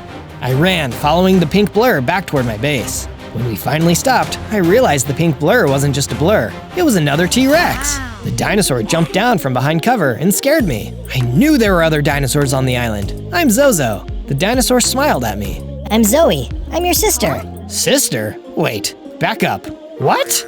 We're twins. I was put in a different enclosure though. I heard that you escaped and everyone was freaking out, so I took my chance when they went looking for you and climbed out as well. They really need to work on their security system. But hey, good for us though, right? Right. So, you're super fast? Zoe nodded her head and zoomed in a circle, demonstrating her speed. What can you do? I don't know. Am I supposed to be able to do something? Zoe looked a little uncomfortable. No, not really. Oh, wait! I can move things with my roar. It's like a sonic power. I showed it off. That's really cool! Do all dinosaurs have powers like us? No, I guess we are just special. Zoe seemed like she wasn't telling me something. I was going to ask her what she knew, but then I heard her stomach growl. Hey, how about I get you some food? You must be starving. That'd be great, actually. Thanks. We went to the farm and ate until we were both full. Zoe must have not eaten for a long time because she had double of what I had. How about you live here? It's safe, there's plenty of food, and I'd love for you to stay with me. Zoe looked really happy about that, and she readily agreed. Sounds like a plan. On days 11 to 12, I made an area for Zoe on the base. I worked hard to give her everything she would need in order to be comfortable. Soon, it was all ready to go. She seemed really happy to have found me, and I was happy to be reunited with the sister I never knew I had. I decided to go exploring a little bit to improve the base and the weapons that I had. While I was out, I came across a flock of birds nesting on some stones. They were beautiful looking woodpeckers. Hey, could I have some of that stone? They seemed friendly enough, but then out of nowhere they started pecking at me. Seriously? I tried to smack them, but they kept flying and then dive bombing me. I need to get out of here. I ran into the trees, hoping to get some coverage. They stopped attacking, but I really needed that stone. What am I gonna do? I looked around the jungle and noticed some long vines hanging from the trees. I had an idea. I gathered some of the vines, a couple small sticks, and a bunch of rocks. This should do the trick. I snuck back to the rock formation and attacked them with my new weapon, a slingshot. Take that! It worked perfectly, and before I knew it, all the birds were gone. Nice! And I have some food to take back to Zoe. I gathered the bird meat and started mining out the rocks. It took a while, but I finally got enough to make some new furnaces. This is awesome! I headed back to the base and showed Zoe my new weapon. She was super impressed and even asked if I could make her one. I happily agreed. She was super excited and shot with the slingshot towards the lake. Once that was done, I used some wooden logs to build a wall surrounding the base. It was all starting to come together. On days 13 to 15, I had a weird dream. I was back in the park, but it looked like I was in a lab of some sort. People were poking and prodding at me. I saw Zoe and she was chained down. Let her go! Then the dream changed and Dr. Harland was there. He was presenting us to a large crowd of humans. He had trapped us in enclosures and we were chained. The humans stared and laughed at us. It was horrible. I woke from the dream with a start. Whoa, that was terrible. I went to go find Zoe. I told her about the dream and asked her what it meant. She hesitated. We are lab experiments, Zozo. We aren't natural dinosaurs. Dr. Harlan grew us in the lab, giving us special abilities. Why would he do that? He's not just a doctor. He also owns this entire park over there. He genetically engineers dinosaurs for human entertainment.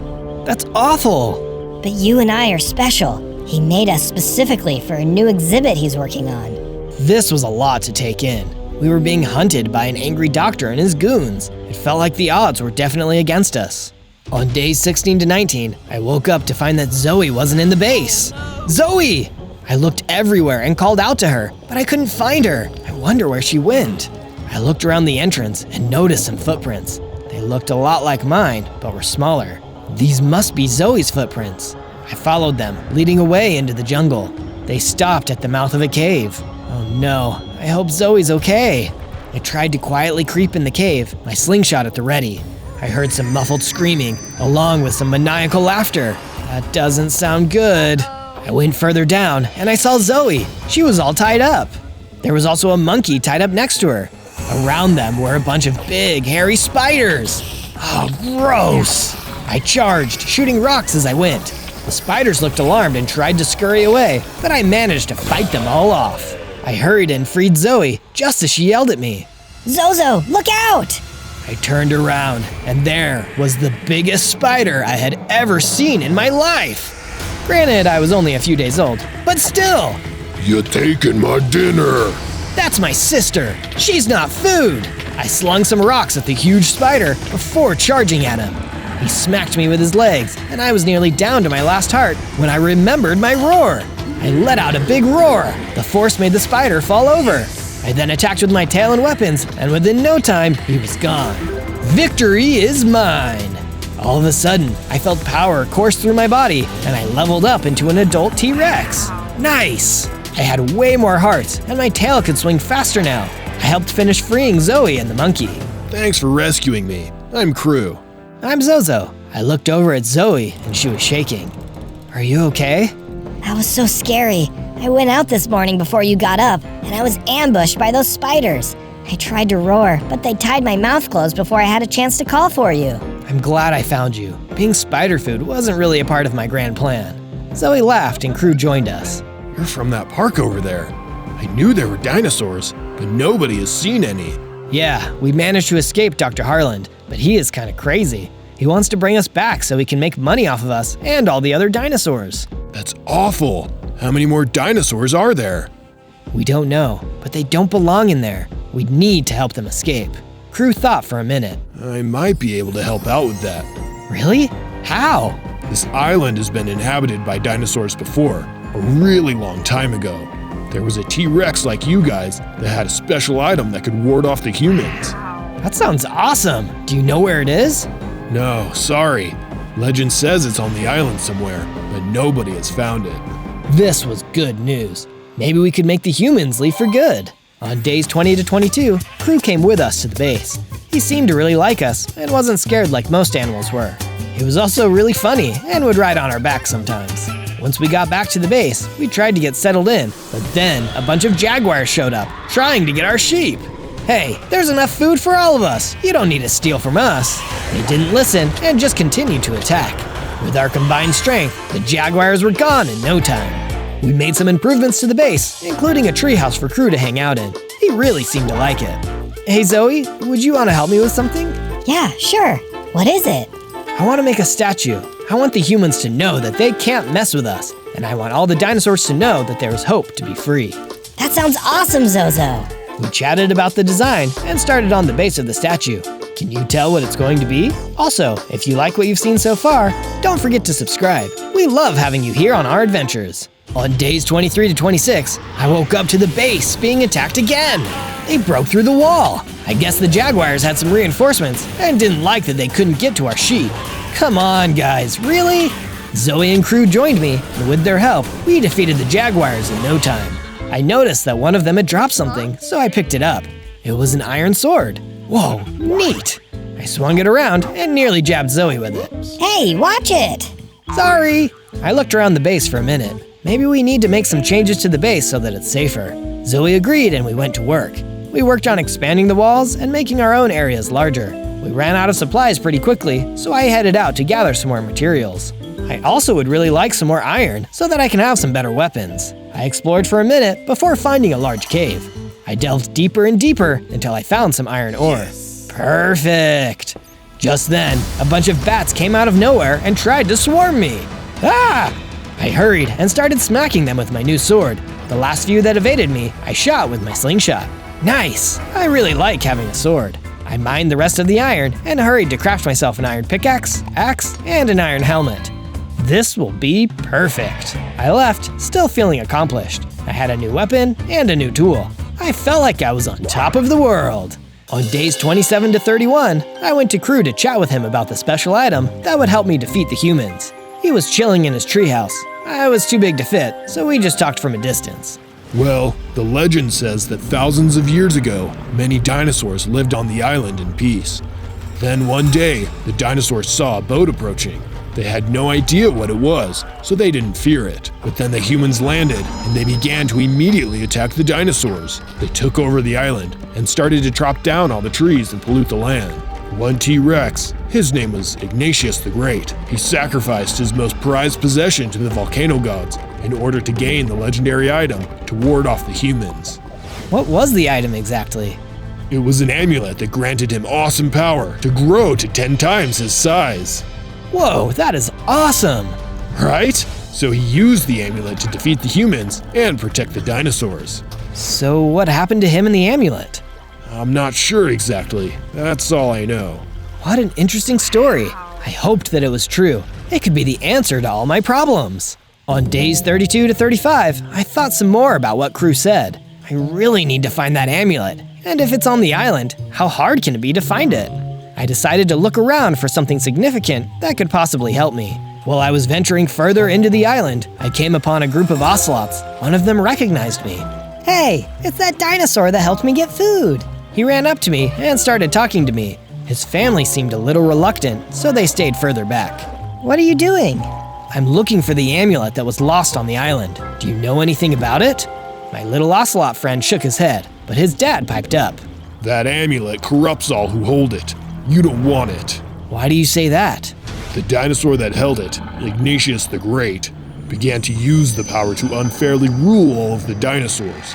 The volcano gods were angry, so they willed the volcano to erupt, taking out all the dinosaurs. That's awful.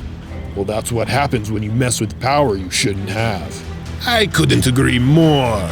I flipped around to see Dr. Harland. How did you find me? It's not that big of an island. I knew I would find you eventually. I tried to run away, but Dr. Harland shot a dart at me. It got me right in the leg, and I immediately felt woozy again. Oh no, I can't pass out again. Everything was starting to get fuzzy. It's okay. We'll take care of you. Then everything went dark. On days 36 to 39, I woke up back in my house. Hey, how did I get back here? I went outside and saw the Ocelot family hanging out with Zoe. Look who's awake. My little Ocelot friend ran up to me. Zozo, you're okay. What happened? Dr. Harland shot you and then you passed out. We worked together to move you. We met your sister outside. She had been looking for you and was worried. She helped us to carry you in. Wow, you guys are the best. Thanks. No problem. I don't even know all of your names. The Ocelot officially introduced himself as Marty. The rest of his family had M names as well. Melissa, Mo, Miley, you get it. Now that you're feeling better, how about we make some room for our new friends? Sounds like a plan. Zoe and I worked on making an enclosure for the Ocelots. I could tell they were scared to be living out on their own. By the time we finished, I could tell they were really happy about it. I decided to talk more with Marty's dad, Marvin, about the legendary amulet. I asked him where it might be, and he shook his head. All I know is that the legend says it was buried with Ignatius somewhere on the north side of the island. That's where his home was. Everyone claims that he was wearing the amulet when the volcano erupted. Interesting. I would have to travel a long way to go looking for it. But before I went back out, I got to work on the statue. It was coming along pretty great. I was excited to finish it. So, was your guess right? On days 40 to 43, I went out to go looking for more iron since I hadn't found that many deposits nearby. I went north and found a pretty big cave. As I entered, I saw a bunch of snakes slithering around. Not today! I quickly shot them with my slingshot, hit them with my sword, and also used my roar to send them flying into the lava. I was starting to feel really powerful. I journeyed deeper, and sure enough, I found a huge deposit of iron as well as coal. I made myself a little crafting table and set up a camp for myself in the cave. With the iron I had collected, I made myself all new tools and weapons.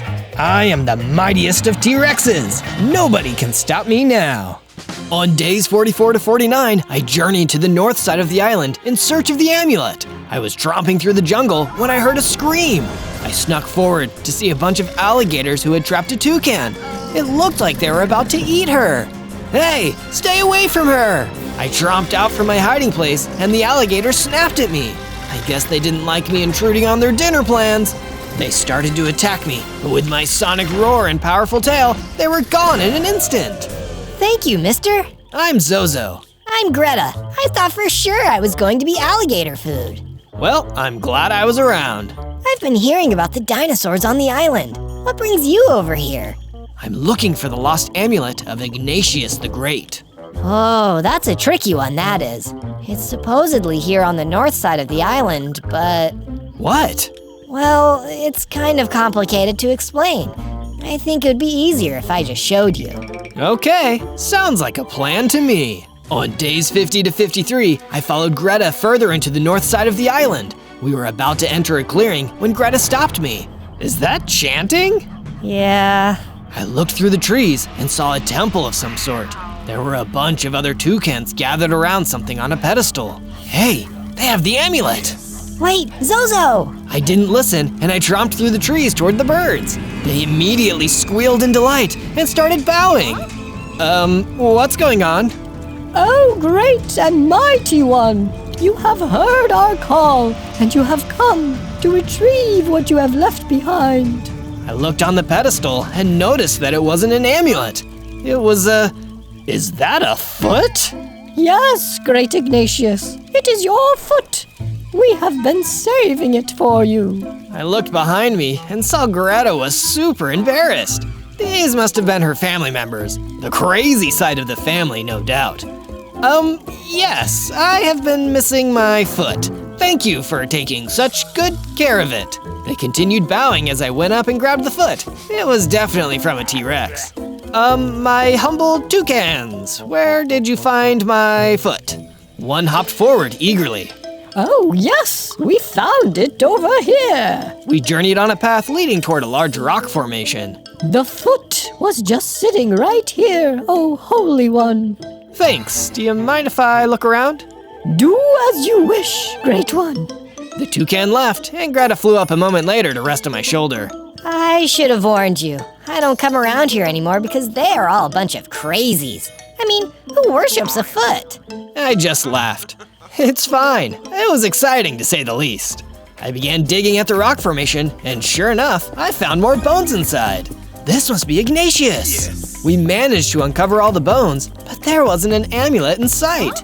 If he wasn't wearing it, where did it go? All the stories said he was wearing it. This was beginning to feel like a wild goose chase. I gathered all the bones, and we headed back toward the base. On days 54 to 57, Greta and I made it back to the base. She didn't want to be with her crazy family, understandably, so we made a little nook for her. She seemed to really like it. Hey, Zozo. It was Crew. He came over to me. What's up? I'm running a little low on food. Do you think you could grab me some more bananas? There's a tree nearby with some in it, but there are also some spiders in there. No problem. I went to the tree Crew was talking about and immediately saw the swarm of spiders. Yuck! I used my slingshot to make them fall out of the tree, and then I attacked them. They were no match for my roar, and soon enough, they were gone. Sweet! Now Crew can have all the bananas he could want. I used my roar to make the bananas fall out of the tree, and I gathered them for my friend. He was ecstatic to see all the food I had gotten for him. Wow, thanks, Zozo. Wait here for just a minute. Crew went to work. In his treehouse, he started mixing a bunch of ingredients together in the mixing basin. And before I knew it, he had a big loaf of banana bread for me. Where did you even learn to bake? And where did you even get a mixer? I have my ways. Here, hope you like it. I ate it, and it was actually delicious. Yum. Thanks, Crew. He jumped up and down in delight. No problem. On days 58 to 62, I worked on the statue for a little bit. I was nearly done when I heard a scream from down below. The base was being attacked by some humans. Oh no! I hurried to run down to the base and noticed that all my friends had been shot with sleeping darts. The humans were trying to take them away. You let my friends go! I roared with all my might, and the humans focused their attention on me. They tried to shoot me, but I dodged them. I managed to take out a few of the guards and then went to chase the rest away. They got scared of me and ran off. Good riddance. I hurried to help my friends get back to their homes when I noticed that Zoe was missing. Zoe! I looked outside the base and I saw her lying on the ground. She didn't look too good. Zoe, let's get you inside so you can sleep. They didn't hit me with a sleeping arrow, Zozo. They hit me with a real bullet. What? Why? I heard one of Dr. Harlan's men say that they just needed one dinosaur for the exhibit. You. So I charged him, and he shot me. Oh no. Zoe! It's okay. The hunter that shot me, Brett, said that they were going to get the amulet from its secret hiding place. Zoe weakly handed me a map. They dropped this. Hurry, Zozo. Take care of the rest of the dinosaurs. Protect the island. And with that, my sister died. No! On days 63 to 66, I used the map that Zoe gave me to track down Brett. They won't get away with this. I traveled to the north side of the island again, past the temple and down into a large cave. There didn't seem to be anybody around, but then I saw a pool of water with a large glowing squid in it. There were a bunch of humans attacking him. Stop hurting innocent creatures! The men jumped in surprise as I attacked them. In only a matter of seconds, they were defeated. Thank you, Ancient One. Of course. I knew you would all be back someday. It was only right that the dinosaurs ruled this island again. Do you know where the amulet is? The squid nodded and pointed down further into the tunnel. I'm afraid the rest of the humans have already started heading down that way, though. How did they know to look for you? Dr. Harlan was my friend. When he came to the island, he discovered me and studied me. I told him of the amulet in the cave, but he wasn't interested in it at the time. It wasn't until recently that he wanted to retrieve it. I guess he didn't want a chance you finding it and overpowering him. He ordered his goons to destroy me. I'm so sorry. That must have been heartbreaking. You can't trust those humans. They only want power. They'll do anything to get it. I'll go retrieve it. Good luck to you, friend. And with that, the squid swam further into the pool and disappeared. On days 67 to 70, I went deeper into the cave, which then opened up into a huge underground chasm. This must have been Ignatius's lair. Then I saw Brett and some other goons grabbing a chest from an alcove. That doesn't belong to you. Brett dropped his chest in surprise. He turned and sneered at me. It don't belong to you neither. I charged, ready to strike. The men got out their weapons, ready to shoot. Don't hurt him, just put him to sleep. The doc wants to save him for later. I managed to dodge all the darts, and I used all of my strength to swing and hit the humans. I finished off his men, and then went to attack him. Brett looked a little uneasy as I got closer, so then he pulled out his dart shooter. I don't want to hurt you, Dinosaur, but I will if I have to. He fired his weapon, and it wasn't sleeping darts. It was a stun blaster. Ouch! Electricity pulsed through me and I fell down, hard. Just give up. It'll be easier. Then I blacked out. On days 71 to 74, I woke up, my bones and body aching. Then I remembered, the chest! I looked in the alcove and it wasn't there. Shoot! Brett must have taken it while I was out. I felt awful as I made my way out of the cave and up into the jungle again. It was super slow going to get back home, but eventually I made it. On days 75 to 78, I entered the base. I was so exhausted and just wanted to be alone, but my friends came running up to me. Zozo, you're okay. We were asleep, and when we woke up, you were gone. Where's Zoe? I told them all about what happened, and they stood in shock. We are so sorry, Zozo. Zoe was a really good friend. I felt awful. I told them I needed to rest, and I went into my house for a little while. It wasn't until I heard screaming and shouting. I hurried to run outside, only to find Brett in the base, trying to shoot my friends again. What are you doing here? I need your blood, Dinosaur. Give it to me. Ew, gross. No! I roared at Brett, causing him to fly backwards into the wall. I smacked him with my tail and sword, easily defeating him. I then felt a surge of power, and I leveled up into a full-size T-Rex. My roar could demolish anything, and I had tons of hearts. What did he mean he needed your blood? I have no idea, but that was definitely creepy. I looked and saw that Brett had dropped some things. I was hoping it was the amulet, but it was just a key card and a painting. The painting had some glyphs of humans shooting a dinosaur with a dart shooter and then growing to be huge. Have you seen anything like this? No, it just looks like something the old humans must have left. They probably just thought that defeating a dinosaur would grant them power. I guess Brett thought so too. Probably why he came back to hurt me. Creepy. I looked at the key card a little bit more closely. It had the park symbol on it and a label saying Site B. What is Site B? The park is Site B. Site A is the abandoned site down the hill. There's two? Yeah, Site A was abandoned because it was too small. Now it's just storage. There must be something important in there if Brett has a key card to it. Must be. On day 79 to 84, I traveled to Site A to go exploring. I was hoping the key card for Site B would work here too. As I approached the front gate, I took out the key card, put it in the key card scanner, and the gate clicked open. Nice! I followed the path and arrived at the main building that rose through the jungle, high into the sky. I slowly went inside the building and saw lots of boxes and cobwebs. The place looked like a mess. This place has been completely abandoned. I explored the building and saw an interesting roller coaster through the window. It goes straight through a dinosaur skeleton exhibit. What in the world was happening in this place? All of a sudden, I heard a noise from a back room. I approached and looked through the window, only to see an alligator looking through the cabinets. I wonder what she's doing. Then she saw me and charged at the glass. She then opened the door and ran towards me. I quickly backed up and she snapped her teeth at me. What are you doing here? I'm looking to see if there was anything that could help me defeat Dr. Harland here. What are you doing here? The alligator looked at me. She paused for a moment and started speaking slowly.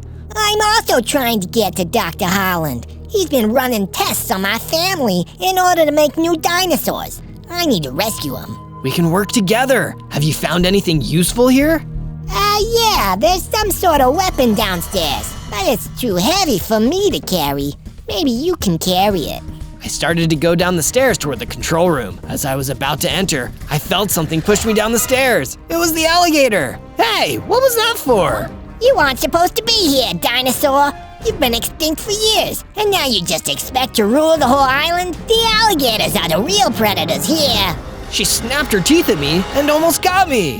Hey, I'm just trying to survive here. I'm not trying to hurt anyone. She ignored me and kept snapping her teeth. I backed up and then used my roar to push her back. I hit her a couple more times, and then after only a minute, she was gone. I wonder if there was anything down here or if she was just lying. I looked around the room, and sure enough, it was mostly just trash. Then I noticed a trap door. I was too big to go all the way down, but I did notice some diamonds and other materials, but they were out of reach. I looked around, and there were a few more diamonds just laying in the corner of the room. These will definitely come in handy. I grabbed them and headed back to the base. I would definitely need some help scouting out the rest of the secret room. On days 85 to 89, I went back to chat with my friends about what I had found. Wow, I knew that the alligators on the island were super territorial, but that's just crazy. What weirdos. I know, right? But would one of you come with me back to the room? I can't fit down there, but I would like to see if there is anything else of value. Yeah, sure. Crew and I headed back to Side A, and he checked out the secret room. He came up in a few minutes, super excited. There's a tunnel, and it looks like it leads into the Site B park. This was great news. Now I just needed to figure out a way to fit down there. Crew explored some more and said there was a bigger tunnel opening near the river. That's perfect. I'll go in that way once I'm ready. On days 90 to 94, the monkey gave me the diamonds and I used them to craft myself some better weapons. I didn't really have enough diamonds to make armor that would fit me, so I just made weaker diamond armor with a few chunks missing from the armor pieces. It would be enough to cover my weak spots. I tried it all on, and I actually felt really cool. Not only am I a strong dinosaur with superpowers, I now also have some protection. I knew that I was one step closer to defeating Dr. Harland and freeing all the dinosaurs. On days 95 to 97, I finished the statue. It is in honor of Zoe. As I looked up at the finished statue, I felt a sense of hope and strength. I knew that I would get the amulet and fulfill my destiny. On day 98, I said goodbye to all my friends before heading out. Take care, you guys. I'll be back. I promise. They cheered me on as I left the base and headed out to the park. On the way there, I noticed a plane overhead, and it was dragging a sign in the sky. Subscribe? Hey, that sounds like a good idea. You should do that so you can follow along on some of our other adventures. On day 99, I went to the river where the tunnel opening was. I broke the bars and headed inside toward the park. It was dark for a little while, but then I started to see light. The tunnel led to an enclosure with all kinds of other dinosaurs. I approached the gate and roared to break it open. Whoa, it's the T-Rex! They all gathered around me. Are you gonna free us? Yes, this tunnel leads to the outside world. I'll go open up all the other enclosures so that we can all be free. The dinosaurs whooped in delight, and then a bunch of darts started flying. The humans came out of nowhere and started shooting at us. Run, you'll be safe!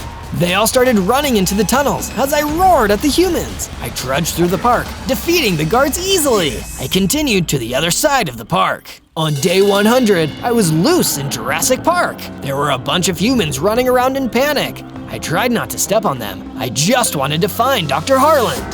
Then out of nowhere came a bunch of humans with weapons. They shot, but I dodged and roared and swung my tail at them, sending them flying in different directions. They quickly ran away, and I continued through the park to the big building in the center. I smashed through the doors, and sitting on a pedestal was the amulet of Ignatius. I went to grab it, but I felt a dart hit me. I flipped around and saw Dr. Harland with a large shooter. Come quietly, and I won't hurt you. No! I grabbed the amulet and felt a huge surge of power. I turned into a giant T-Rex with massive teeth and a mighty tail. So be it.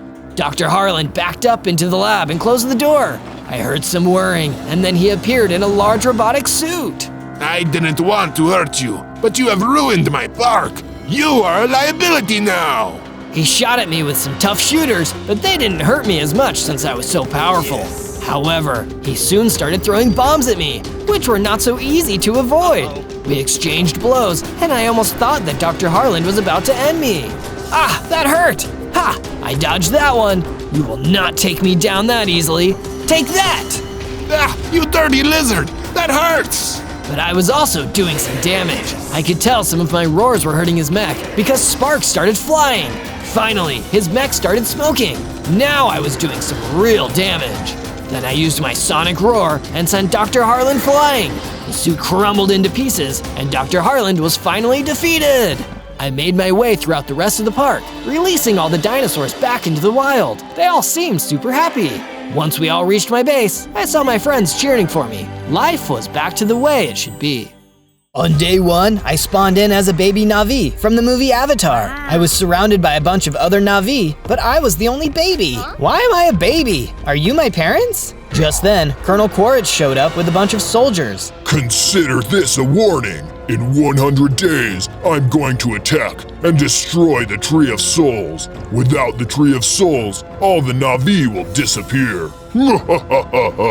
Everyone around me was angry, and they attacked. It was no use though. We were no match against the Colonel and his men. Quick, Zozo, take this. My parents threw me a ceremonial bow and some arrows and told me to hurry and hide deeper in the cave. No, wait! My parents joined the fight, but they too were quickly defeated. I had no choice but to run away and hide in the cave. I have 100 days to stop the army from destroying the tree, but how can a baby like me stop an entire army?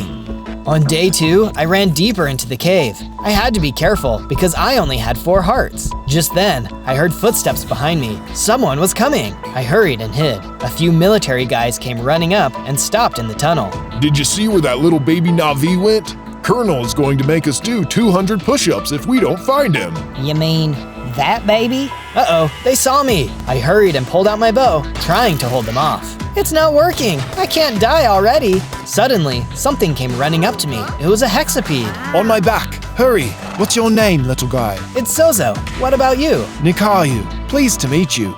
On day 3, Nikaru and I had reached an area deep in the woods. The space was filled with all kinds of creatures. Wow, I was wondering where you guys went to hide from the soldiers. Nikaru then brought me to the wise old leader of the hexapedes. And what brings such a small Na'vi to a place such as this? I told him about the soldiers and how they had ambushed my colony. I also told him that I had less than 100 days to save the Tree of Souls. If they destroy the Tree of Souls, all life on our planet will disappear. We must protect the tree at all costs. You aren't planning on taking the whole army down alone, are you? They took out my whole tribe, so it's just me.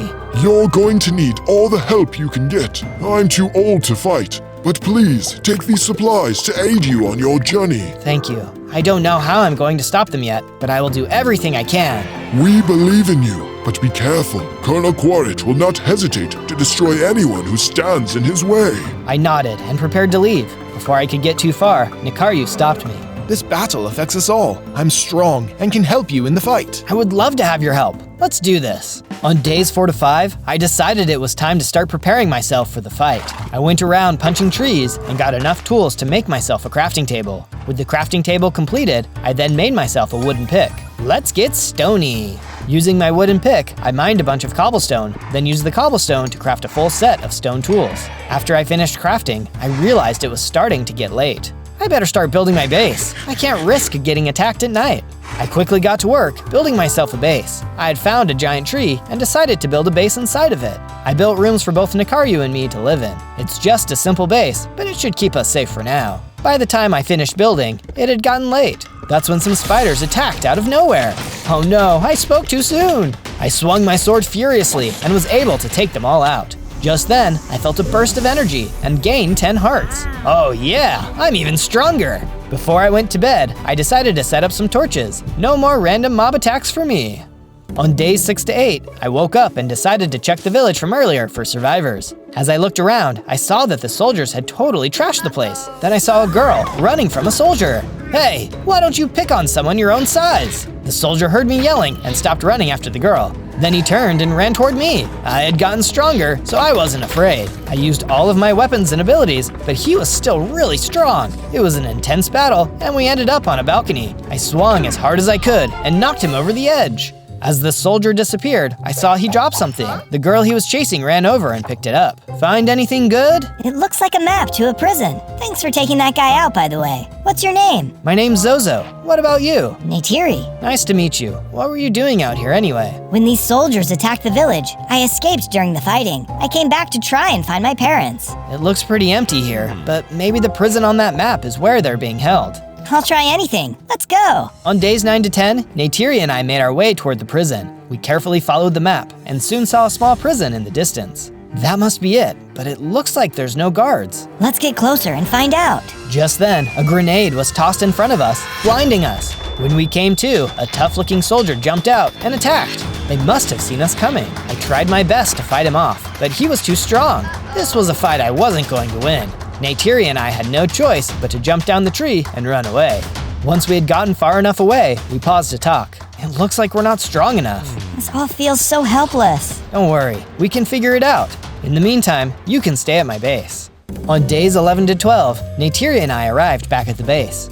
I hurried and built her a room to stay in. Thanks for looking out for me, Zozo. No problem. I wanted to ask you though, what do you know about the Colonel and these humans? I doubt I know much more than you, but when our village was under attack, I did overhear the Colonel saying he will rule over our planet once we're all wiped out. We can't let that happen. I was feeling angry about the Colonel, so I decided to look for more materials. I soon found some iron and coal. Back at the base, I loaded up some furnaces and started smelting. Then I crafted some iron tools, along with some iron boots and leggings. Neytiri then came over to me and let me know he was feeling a little hungry, so I went out to try and find some food. After some walking, I found some carrots. Oh yes, he'll love these! I returned back to the base and dropped off the carrots to Neytiri, then headed outside to start a carrot farm. Now we'll never run out of food. On days 13 to 15, I wanted to get stronger, so I asked Neytiri if she could help. The strongest warriors would train by hunting manticore, but only the adults. True warriors never harm the babies. Okay, I'll give it a try. I left the base and soon found myself in a tundra. The manticore should be close by. That's when I noticed some manticore feathers on the ground. Aha! I must be getting close. I looked a little further when I saw 2 manticores up ahead, a baby and its mom. I started to sneak toward the adult when suddenly a couple military guys jumped out and took out the baby. Those cowards! They then tried to fight the mom, who quickly took out one of the soldiers. It wasn't enough though, and the other soldier took her down. I rushed in. What do you think you're doing? The Colonel has given us orders to destroy all the animals. We can't have you Na'vi trying to get stronger now, can we? That's assuming I'm not strong enough already. I charged at the soldier, angry at their disrespect. The soldier thought he was a tough guy, but in a few moments, I showed him up and took him out. As he disappeared, I saw he had dropped a manticore heart. I picked it up and took it with me back to the base. Back home, I went over to Neytiri and told her what happened. Then I showed her the manticore heart. That is what our warriors are after when they fight the manticores. Eat it. Eat it? If you say so. I scarfed down the manticore heart, and to my surprise, I gained 6 more hearts. Now that's some powerful stuff. On days 16 to 19, I headed out to do some more exploring. As I wandered, I soon found an ogre village. As I watched the ogres living peacefully in their home, I suddenly remembered my own life, a time where I lived peacefully with my own parents. Those evil humans want to break up all these wonderful families. I won't let that happen. Speaking of which, a group of soldiers had just shown up, and they were attacking the village. The ogres all ran into their homes afraid. It was up to me to help them. Not today, humans! I charged in, using all the weapons I had at my disposal. These soldiers were tough, but with my training and upgrades, I was getting tough too. After a bit, I had won. A dad and his baby ogre came out of their house. He thanked me for defending the village, then offered me a jar to say thank you. Is this a jar of farts? I'll find a good way to put this to good use. Thanks. On days 20 to 22, I started heading back to my base. I was thinking about the jar of farts when I was attacked by a crimson mosquito. How do you like this? I unleashed the jar of farts, which took him out with ease. Well, that didn't stink. Later, I saw some iron ore, which I mined up. Back at the base, I smelted the ore into ingots, then crafted them into a chestplate and sword. With my new equipment, I returned to the prison. Maybe I'd have better luck this time. As I arrived back at the prison, I saw another stun grenade pop out. It was the guard. He fired his weapon at me, but I was able to sneak up behind him and knock him out of the tree. This guy was tough and managed to hit me with a poison dagger, which really hurt. Even though he had grenades and weapons, I was able to get him down to half a heart. Before I could finish him off though, he started to laugh. What's so funny? Whoever you're looking for here is already dead. I suddenly saw a vision of Neytiri's parents being interrogated in the prison. They refused to tell the Colonel anything about the Tree of Souls. Then you will die. Goodbye. Back in the present, the soldier tried to attack me again. He was weak though, and I finished him off. Inside the prison, I saw it was empty, apart from a necklace memento. I'll have to take this to Neytiri. Maybe it can help. On days 23 to 26, I arrived back at the base with some bad news for Neytiri. I soon found her. Hey Neytiri, I managed to get into the prison, but I'm afraid it's not what we were hoping for. My parents are gone, aren't they? I'm afraid so. I thought that might be the case, but was hoping maybe I'd be wrong. If it helps, I did find this. I gave her the memento. I could tell it really helped her feel better. Thank you, Zozo.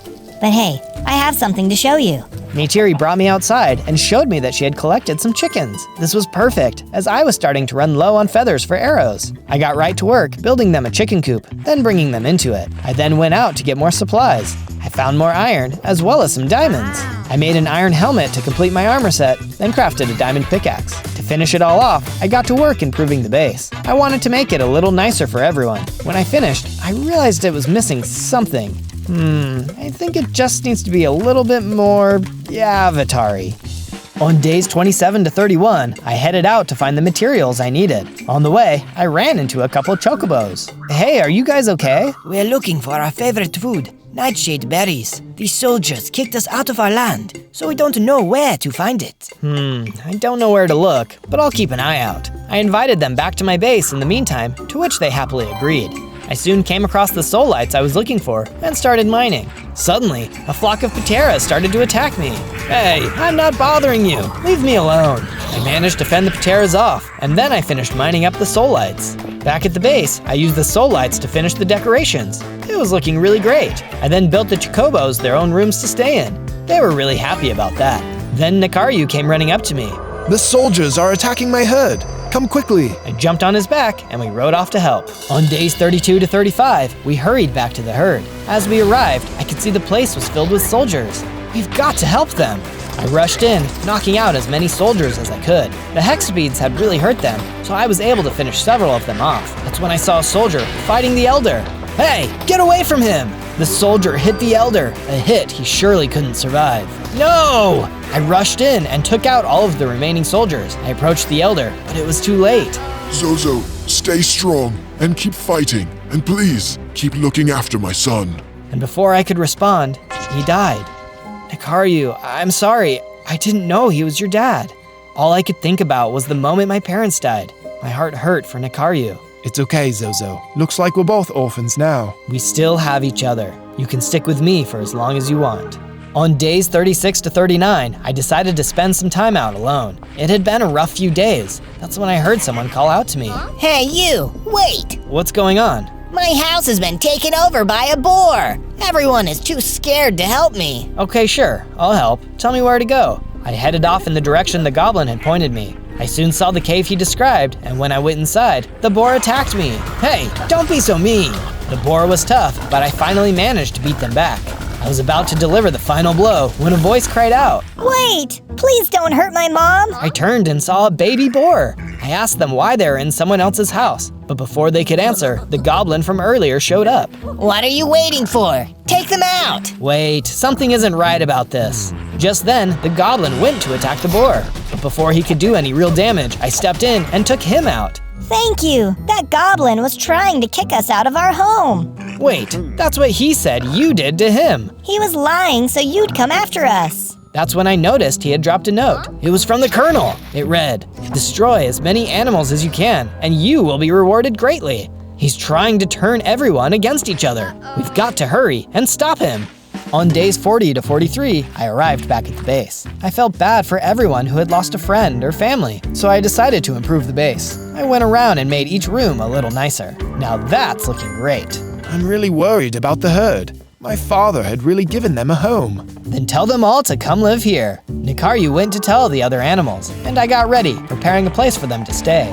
We were all going to be one big happy group, and I couldn't wait for everyone to arrive. Just as I finished up, the chocobos from earlier came over to chat. They told me they were now big fans of carrots, but unfortunately they were going to need their favorite food. Otherwise, they couldn't survive. Okay, don't worry guys, I'll find it. They explained what it was and where I could find it, then I hurried off. On days 44 to 49, I arrived in the location that the Chocobos had told me about. As I was exploring, I nearly ran into the Colonel. Aha! I knew I would find you here. What do you want? You keep attacking my men and saving all the animals. Stop getting in my way. I'll never stop, not until you're defeated. Good luck with that. The Colonel waved his arm, and a super soldier dropped from a Samson aircraft in front of me. The Colonel chuckled and left us to fight. This was going to be my hardest fight yet. The super soldier was strong, bigger than normal humans, and had attacks I had never seen before. He shot rockets from a tube he was carrying on his shoulder. What lab did this guy crawl out of? I did my best to hit him with my bow, but it didn't seem to do much damage. The arrows weren't working. Looks like it might be time to try something new.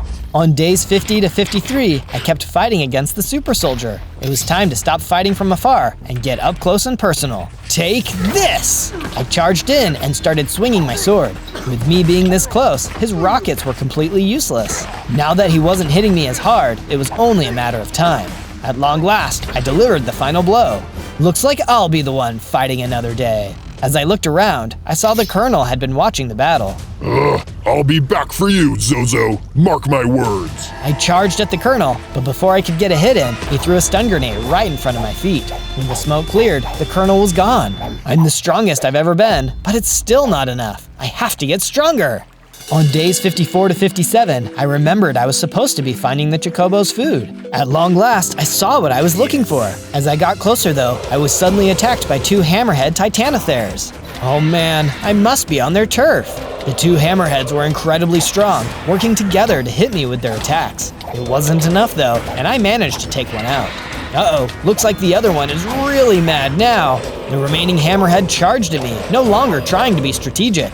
It wasn't much longer, and I had taken them out as well. As it disappeared, I noticed it had dropped poisonous skin. I bet I could use this to make poison arrows. Oh, this will really help me out. I then collected the nightshade berries and headed back to my base. Back at the base, I met up with the Chocobos and gave them the nightshade berries. They jumped for joy and told me that they could now access their special power. Special power? You should have mentioned this before. The Chocobos explained that they can tap into the planet's life force and communicate with those who have passed on, but only for short amounts of time. So, my parents. The Chocobos nodded and then put their head down. There was a glow, and suddenly I could see my parents in front of me. Dad? Mom? It's us, Zozo. We're so proud of you and what you're doing. Keep fighting. We know you can defeat the Colonel. There was another bright light, and they disappeared. Thank you for doing that for me. Now let's win this fight. On days 58 to 62, I got to work planting some of the nightshade berries so the Chocobos would have a constant supply. As I finished, Neytiri came up to me. Thanks for getting these planted. I've been enjoying taking care of the other plants, so I'll make sure these are good as well. I thanked her, then left to try and go find some more diamonds. As I went deeper and deeper into the mines, I soon found a whole bunch of diamonds. Before I could start mining though, I was attacked out of nowhere. What are you doing down here, you creep? I then mined up all the diamonds and went back to my base. With my diamonds, I made myself a couple of pieces of armor. Then I headed out to the farm and made some improvements, so Neytiri could feel happy while she worked on the farm. On days 63 to 66, one of the Chocobos came running over to me. They told me they had spoken to a great warrior who had died long ago. This warrior told him about a powerful weapon that could defeat the Colonel. That could be the very thing we need to win. The Chocobos told me that it was in a different biome and told me where to go. I set off right away, and I soon reached the vortex. As I searched, I soon saw a temple, and I noticed there was a Leonopteryx flying around overhead. As long as he doesn't bug me, I won't bug him. I approached the temple and headed inside. This had to be where the weapon was kept. Suddenly, a Thanator jumped out. I took my sword, ready to fight. Then the Thanator spoke. Wait, don't attack. I thought you were going to attack me. Of course not. I'm super nice. This temple is my home, but some other not so nice mobs have kicked me out. Oh man, well I'm looking for some kind of ancient weapon here. Do you know anything about it? It's possible. The temple is filled with all kinds of old relics. Clear the place, and you can take whatever you want. Deal. On days 67 to 70, I followed the Thanator deeper into the temple. As we walked, I noticed several pieces of art and books that looked like they were centuries old. Eventually, we stopped outside a room, and he turned to me. They're in there. Viper wolves, and lots of them. I'll take care of it. You hang tight. I ran into the next room, and sure enough, there were a bunch of Viper wolves. They immediately attacked, and I did my best to fight them off. My ticket to beating the Colonel could be hiding here. I had to win.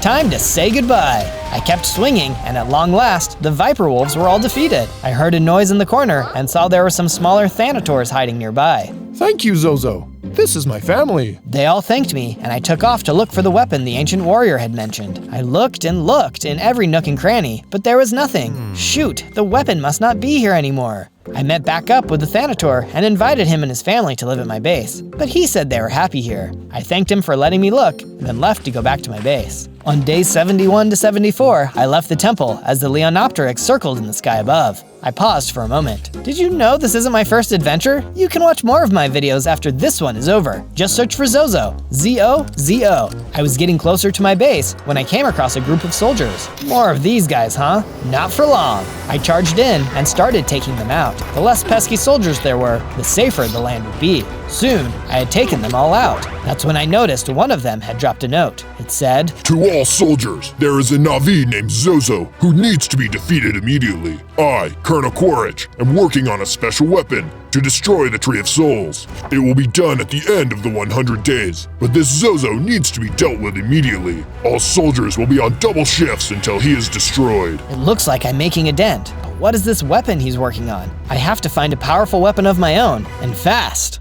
On days 75 to 78, I arrived back at my base and went to talk to the Chocobos. I went to the temple and searched everywhere, but I didn't see it anywhere. The Chocobo was really confused, as the spirits they talk to are rarely wrong. But unfortunately, they didn't have any other ideas. They promised to try and figure it out. I decided that in the meantime, I would improve the base. It was starting to look really good now. I could tell everyone was really happy, and I hoped it could always be like that. When I had finished making my upgrades, Neytiri came over to talk to me. Zozo, I have some great news. What is it? I have been experimenting with the plants and developed a superfood. I want you to be the first to try it. I picked it up and ate it down. It was delicious. Suddenly, I felt energy flow through me, and I grew even bigger, with even more hearts. Whoa, this is awesome!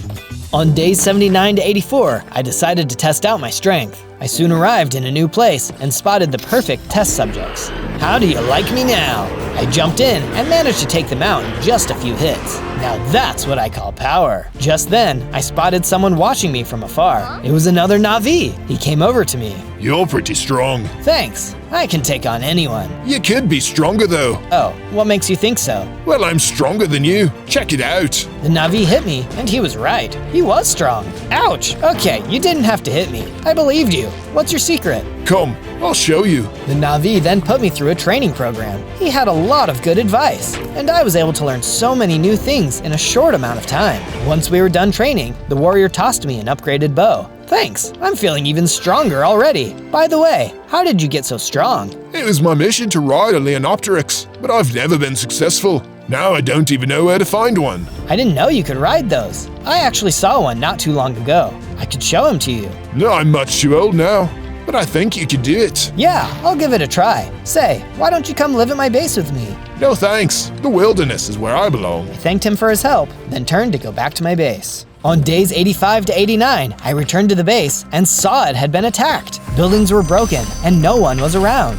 Oh no, what happened? Where is everyone? I ran around the base, looking to see if I could find anyone. I soon found Nikaryu. He was injured and hiding in one of the ruined buildings. What happened here? The soldiers, they came out of nowhere. They took Neytiri. Oh no, I have to save her. Where did they go? Are you okay? Yes, I'll live. Quick, they only left an hour ago. They went that way. I hurried in the direction Nikaryu had mentioned, looking for any signs of the soldiers. Then I heard someone calling for help. Neytiri! I ran toward the sound, but saw it wasn't Neytiri. It was a dire horse, who was clearly injured. Before I could say anything, it spoke. Are you looking for that girl? Yes, have you seen her? I tried to stop them, but they knocked me out of their way. They're moving quickly, faster than you can run.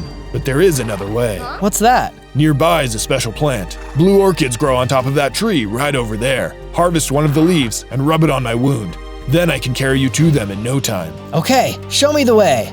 He told me where to go, and I ran off. I soon saw the tree. It was extremely tall, and the leaves I needed were at the very top. Let's get jumping. I jumped from branch to branch, doing my best not to fall. At long last, I reached the top and grabbed the leaves I needed. Sometime later, I was back by the dire horse. I applied the leaves, and he immediately hopped up. Hop on, there's still time. On days 90 to 94, the dire horse and I could see the soldiers appear in the distance. There was no time to waste. As we got closer, I could see Neytiri. She was being guarded by a few guards, as well as another super soldier. But this super soldier looked even stronger than the first one. I jumped off the dire horse and told him to get a safe distance away. I faced him. Let her go! Come to save your friend, huh? You'll never win. Get this Na'vi punk out of my sight. The normal soldiers charged at me, but I knocked them out with just a few hits. Huh, you're stronger than you look, but not stronger than me. The super soldier charged at me, unleashing a special attack. I didn't see it coming, and it did a lot of damage. This was going to be tough. You'll never take our land, our people! I took out my bow and landed a perfect shot, which seemed to disable his special attack. Now the fight was really on. You'll pay for that. On days 95 to 97, our battle raged on. He was madder than ever, now that he didn't have an advantage. Both of our hearts were dropping, and it was only a matter of time until one of us fell. Suddenly, he stepped back. One more hit, and I would win. You think beating me changes anything? I've done my job already. What is that supposed to mean? The Colonel has already completed his weapon to destroy the Tree of Souls. We took the girl to take you out of the game. You're too late. No! I jumped toward him and destroyed him for good. Then I noticed he dropped something. With this, I can do his same special attack. I quickly freed Neytiri. Hurry back to the base using the dire horse. I'm not strong enough to defeat the Colonel yet, but I think I know what I need to do. Neytiri nodded and ran off to find the dire horse and get back to the base. I don't know if this is going to work, but I'm crazy enough to try. On day 98, I rushed back to the temple. The ancient warrior said this was the location of the weapon, but he never said it was inside of the temple. I looked up at the Leonopteryx. If I can tame it, I'll finally be able to be the ultimate warrior. The Leonopteryx kept flying around, ignoring me completely. I thought about it for a moment, then pulled out my bow. I aimed and fired. The arrow was a direct hit. The big bird let out a screech and headed right at me. Oh boy, I may have really stepped in it this time. The bird swooped down to hit me. I jumped to the side and tried to get on its back. I was close, but missed. Shoot, I've got to keep trying. The bird was interested in attacking me now, and I did my best to avoid it. Sometimes it hit me, but most of the time I was able to land on its back. Finally, after several attempts, it worked. Got you. The Leonopteryx was mad at first, flying around like crazy, but soon it recognized it had lost, and soon it was smooth sailing. We bonded through the flight and soon landed back on the ground. I hopped off as the bird flew away, and suddenly I felt the power flow through me, and I leveled up into my biggest, final form. At long last, I'm ready to take this Colonel down. On day 99, I returned back to the village where it all began. The Tree of Souls was nearby. I passed through the tunnels I had run through nearly 100 days ago. I had grown so much since then. Suddenly, there was a flash of light, and I could see my parents standing before me. I was so close to the Tree of Souls, it made it possible for them to show themselves to me. Mom, Dad. Great job, Zozo. We've been watching your journey and are so proud of everything you've accomplished. Thank you. I just wish I could have saved you too. Don't worry about us, son. Everyone on the planet is counting on you, but we know you can stop the Colonel and save our way of life. I will do my best. We will be watching and supporting you. Do not lose hope. There was another flash of light, and they disappeared. I soon emerged from the tunnel into a large cavern. I could see the final tunnel to the Tree of Souls, but an army of super soldiers were blocking the path. Oh no, how could I possibly get past all of them? You won't be alone. I turned and saw Nikaryu, along with all of the friends I had made along the way. We will distract them. You go for the Colonel. I don't deserve friends as great as you. We don't deserve a friend as great as you. I smiled and thanked them for being my new family. It was going to be a tough fight, but it was for our home. Everyone ready? Attack! My friends charged at the super soldiers, who were shocked to see that they were the ones being overpowered. As they fought, I saw a chance to run through the tunnel. I took it and headed in. Hopefully my friends could stay alive long enough for me to take the Colonel down. On day 100, I entered another large cavern. In the center of it was the Tree of Souls. It was still standing, but the Colonel was in a mech suit, shooting it with energy beams. Colonel, it's over. I'm here to stop you for good. You'll pay for the lives you've taken. Stop me. Can't you see you're too late? This weapon can't be stopped, especially by a weakling like you. You'll have to destroy me first. I've spent 100 days developing this weapon. That will be easy. The Colonel then turned and fired his beam at me. It landed near me, causing an explosion. The explosion knocked me to the side, causing a lot of damage. I hurried and got out my bow, firing off arrows as fast as I could. I got some hits in, but it looked like it wasn't doing much damage. Arrows? Really? Do you see what you're up against? Give up now, and I'll let you stay alive as my pet. I'll never stop fighting! He shot off a beam again, this time hitting me. It nearly took all of my hearts. I ran and hid behind some rocks so that I could hurry and heal up. See what I mean? You have no chance, cowering like a small child, because that's what you are. Just then, I saw a wood sprite land near me. A wood sprite? It's a pure seed from the Tree of Souls. I could tell it wanted something with me. Accept me. I closed my eyes, and the wood sprite flew into me. I felt myself get stronger. Suddenly, more and more wood sprites started to appear and start flying into me. The power of generations began flowing through me. I grew even bigger and now had 100 hearts. I stepped out to face the Colonel again. What? How? You failed to understand the world around you, and so now you'll fail to defeat me. The Colonel yelled and started firing his energy beams at me. They still did some damage, but I barely felt a thing. I charged at him, sword in hand. I jumped into the air, slamming my sword down on top of him. His suit exploded, and he was destroyed. The world was safe once more. I celebrated with my friends. If anyone else tried to hurt us again, we would be ready. On day 1, I spawned in as the Grinch. Wow, look at that. I'm the Grinch, ready to steal Christmas. Oh no, I only have 3 hearts. I guess it's true what the story says. The Grinch's heart is way too small. I was so focused on my hearts, I didn't hear the huge group of bad snowmen creeping up on me. They blended in with the snow at first, but I heard them just before their leader grabbed me. Hey, what's the big idea? I know I'm the Grinch, but that's no reason to be so mean. Come with us, and no one gets hurt. Forget that. I've got to steal Christmas. I don't have time to deal with you. I pulled away from the leader and started to run away. Luckily, I was faster than the bad snowmen and was able to run past them. Hey, get back here! No way! As I ran away from the bad snowmen, I started thinking about what I knew about the Grinch. If I was going to be him, I wanted to get it right. I knew he was a mean one who couldn't stand the Whos or their Christmas celebrations, who wanted to take all the presents and food for himself. But wait, the Grinch doesn't work alone. He has his trusty dog Max, his only friend in the whole world. I looked around for a dog, but couldn't see one anywhere. Oh no, what happened to Max? How can I steal Christmas without him? I was about to start searching the ice caves for my dog when an ice cave spider crawled out of the cave and bit me. Ouch! I could feel that the bite had poisoned me, and I had to think fast to counter the effect. I ran and ran and ran until I found a village, and there was a pen full of cows. Perfect. Excuse me, Miss Cow. Can I have some of your milk? Sure, fine by me. I was able to get a milk bucket and cure the poison before I got too sick. But before I could look for any other supplies, a farmer came into the pen. Eek! Get out of here, you! Stop trying to ruin our holiday fun! You didn't have to tell me twice. I made my way back toward the caves, and after making sure there weren't any more spiders waiting for me, I crawled into one to rest. I found some logs, sticks, and charcoal, and crafted and placed a campfire to get warm. As I settled in, I thought about Max the dog again. What's the point of stealing Christmas without my best friend? I have to find him and get him back so we can pull off the holiday heist of the century. On day 2, I woke up and went out of the cave. I made it through the first day, but if I was going to keep surviving, I needed to find a safe place to hide out. But I didn't want to stay somewhere that the bad snowmen might come looking for me again. I decided that, whether they liked it or not, I should camp out closer to that village. That way, I'd have lots of people who would also see the snowmen coming.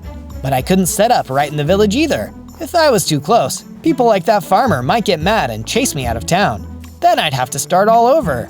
I decided to have a look around and see what was right by the village. It turned out that there was a mountain right next to the village, and from the top of the mountain, I could see the villagers down below. Perfect. Not too close, but not too far, and not out by those dangerous snowy caves where the snowmen found me before. This is it. This is where I'll build my base. But before I could build it, I needed some tools. I made myself a crafting table and crafted a wooden pickaxe. Next, I took that pickaxe and mined some stones. Awesome! Now I can make stone tools. I made a pickaxe, an axe, a shovel, and a sword. Then I got to work gathering some more wood so I could build my base. All the way up here, on the edge of a cliff, it was going to be kind of tricky to build, but I knew I could do it. While I was working, I saw a figure approaching me. It looked like a villager. I'm just building a base. I'm not here to steal from you. But as they got closer, I realized it was a pillager instead, and he shot an arrow at me. Oh, no you don't. I drew my sword and managed to fight him off. Then I chased him away from my base for good measure.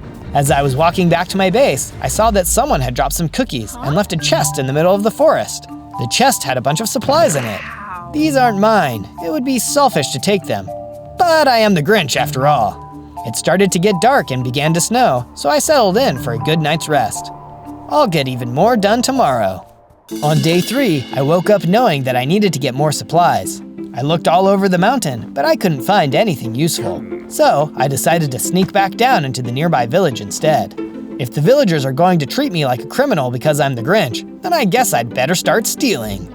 I decided to go to a different village than the one right below my base, just in case they caught me and chased me back home.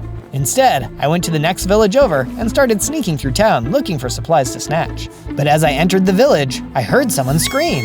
Help! I did see something though, a horde of zombies attacking the village. No wonder someone was screaming. Get back, undead creeps!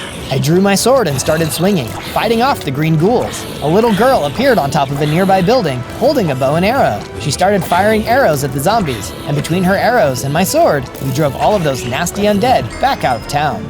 She came to greet me. Thanks for the help. Sure. My name is Cindy Lou Who.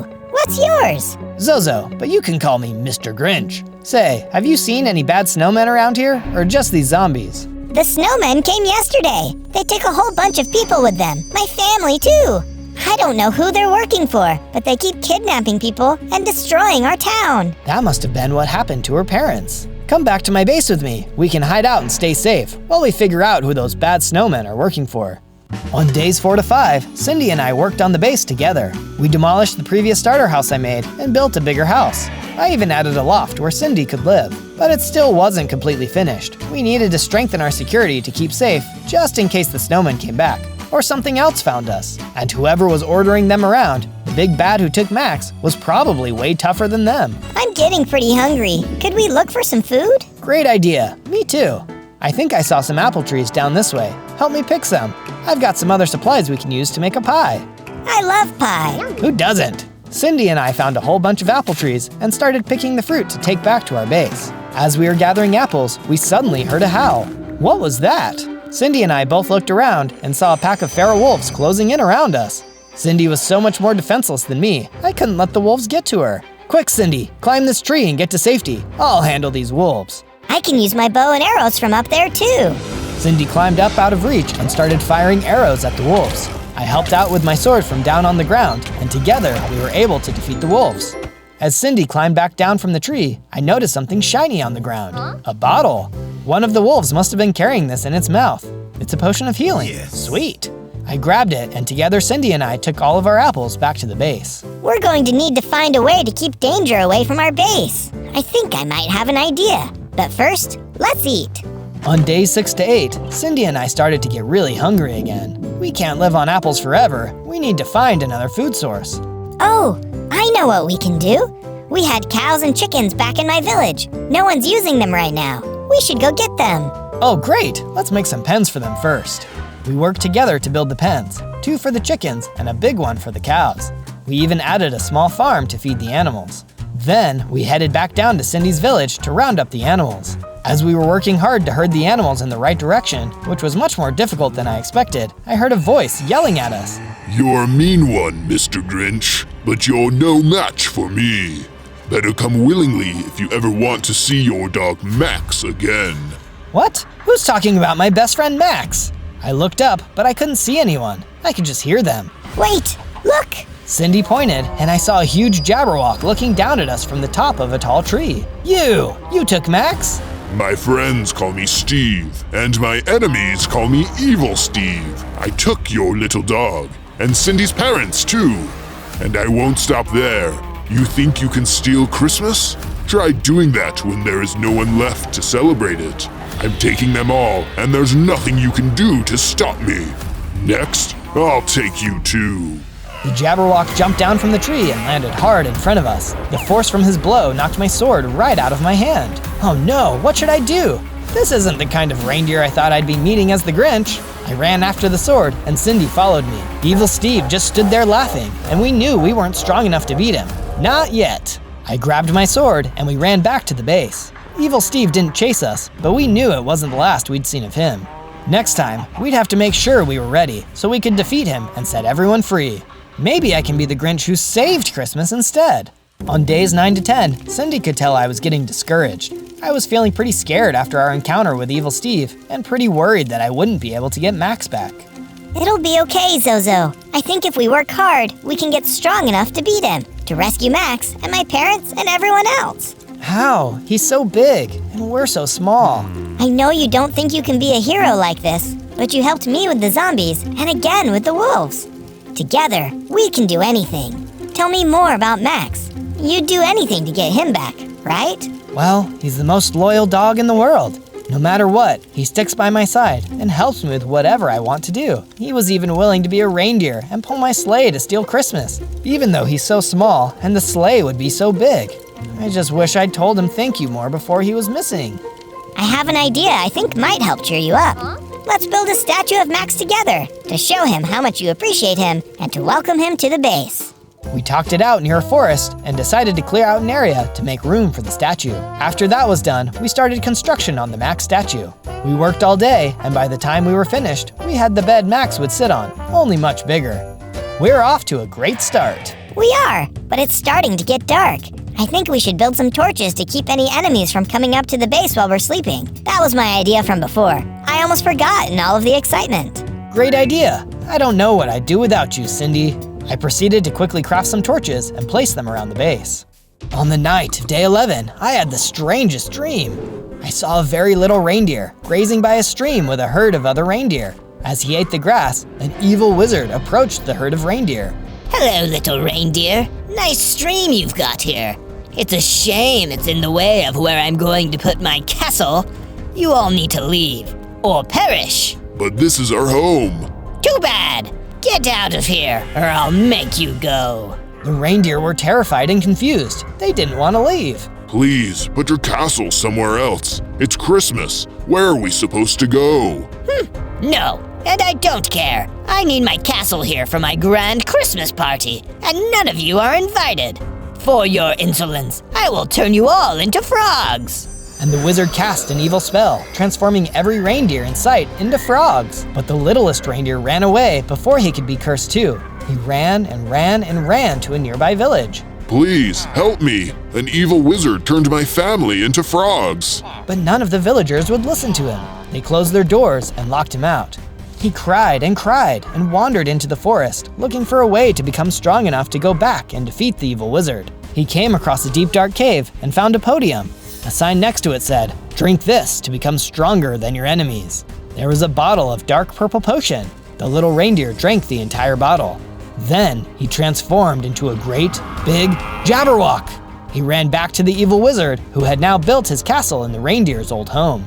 Remember me? He defeated the evil wizard and made him run out of the castle, taking it for himself. But I'm still not happy. I could never forgive the villagers for leaving me alone to face this evil force. I will never forgive them. Somehow, I will find a way to get my revenge. And then I woke up. I couldn't explain why, but somehow I knew that what I had seen was real. I told Cindy all about it, and she agreed. On days 13 to 15, I went back to Cindy's village to get some more animals and herd them back to our base. The chickens Cindy got seemed pretty lonely, and we were both getting really hungry. So I herded some chickens and cows back to the base. Then I went back to the village again for some sheep and pigs. Here, piggies. Here, sheep. But the animals started running away, like they were scared of something.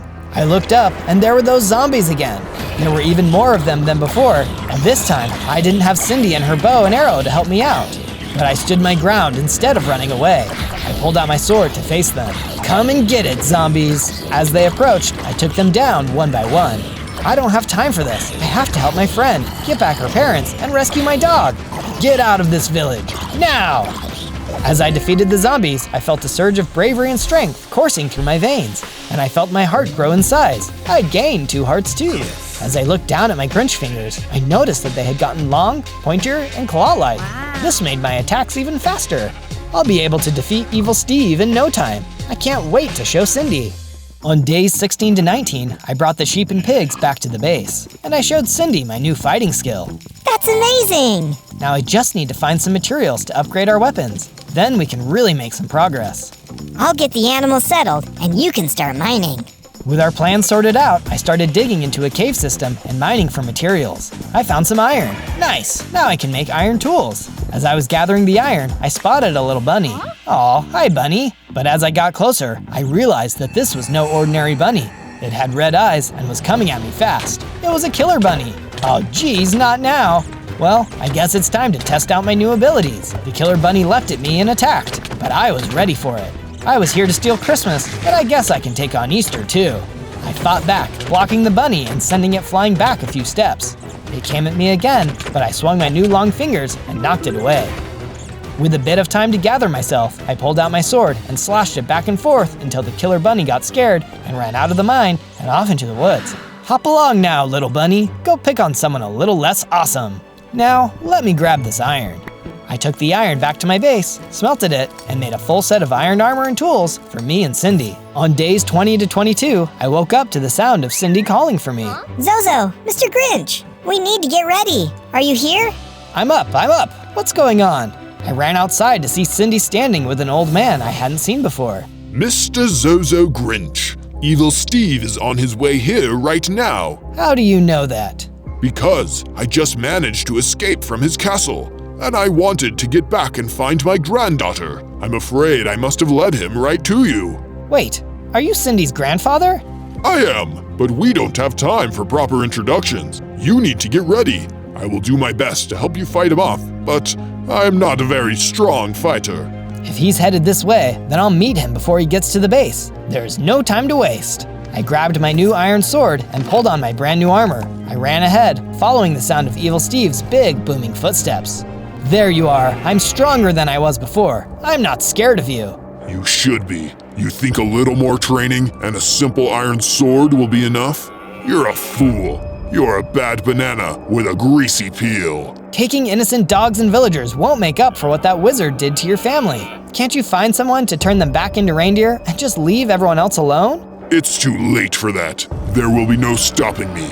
I'm going to take all of the villagers from every village around here, throw them in my dungeon, then go through their homes and take all of their food and holiday presents for myself. None of them deserve to celebrate. So, you're trying to steal Christmas? That's my thing. Before I could say anything else, he was swiping at me with those big Jabberwock claws. But my armor protected me, and I fought back with my new sword. He dodged, but I got a few good hits in too. This is a waste of time. You haven't seen the last of me. And he disappeared back into the trees. Sure, I didn't defeat him, and I didn't have Max back yet, but I could tell he was a little bit scared this time. He may have been big and bad, but with some more time and training, I could be even badder. On days 23 to 26, Cindy and I returned to our abandoned village to look for materials that might help us defeat Evil Steve. Anything he could have left behind, or any extra supplies that might help us upgrade our weapons, our armor, or our base. While we were searching an empty house, I found a crossbow. Wow, this will really come in handy if I need to do some ranged attacks. And look, here are some fireworks to use as ammunition. That's some real firepower. What's this over here? Cindy was standing by a bookshelf where one of the books had fallen onto the ground. I picked it up and read it. If you are liking the video so far, please like and subscribe, and leave a comment on what adventure you think we should go on next. Weird, must be some kind of secret code or something. Let's keep looking. On days 27 to 31, Cindy and I went back to the base, and I started doing more work on the statue of Max. After that fight with Evil Steve and the exhausting search for more supplies, I needed something to get my spirits up. This looks pretty good so far, but I think it's missing something. What do you think? Yeah, I think you're right. We need some oak planks to make this really perfect. There's some down by the beach. Great, you keep working here, and I'll go to the beach. I made the journey to the beach based on Cindy's directions. And when I got there and started looking for oak trees, a tarantula crawled out of its home and attacked me. Hey, whoa, I'm just here for some oak trees. I don't want any trouble. But the tarantula didn't listen to me and just kept attacking. It bit me. Ow, stop it, that hurts. Let me get the oak logs and I'll be out of your way. It bit me again and I started getting pretty mad. Okay, if that's how you want to do this. I grabbed my iron sword and slashed at the tarantula, knocking it away before it could bite me again. It skittered away, leaving me alone once and for all. Finally, now let's see about that oak tree. I gathered all the blocks I needed for the statue and headed back to the base to help Cindy keep building. On days 32 to 35, I was heading back to my base when suddenly I saw a moose charging right at me, its antlers lowered to strike. Hey, I'm just walking here. I dove out of the way, but the moose just turned around and started to charge me again. What did I ever do to you? This time, I climbed a tree and pulled out my new crossbow. I shot a firework toward the moose, and when it exploded, it scared the moose so badly it jumped up into the air. Then it ran away without another look.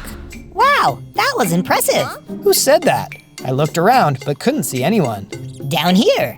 Below the tree, poking out of a hole, was a mouse. Say, if you're a big mighty hero, would you help me with something? What is it? This awful Jabberwock stole a present I got from my mother. Could you help me get it back?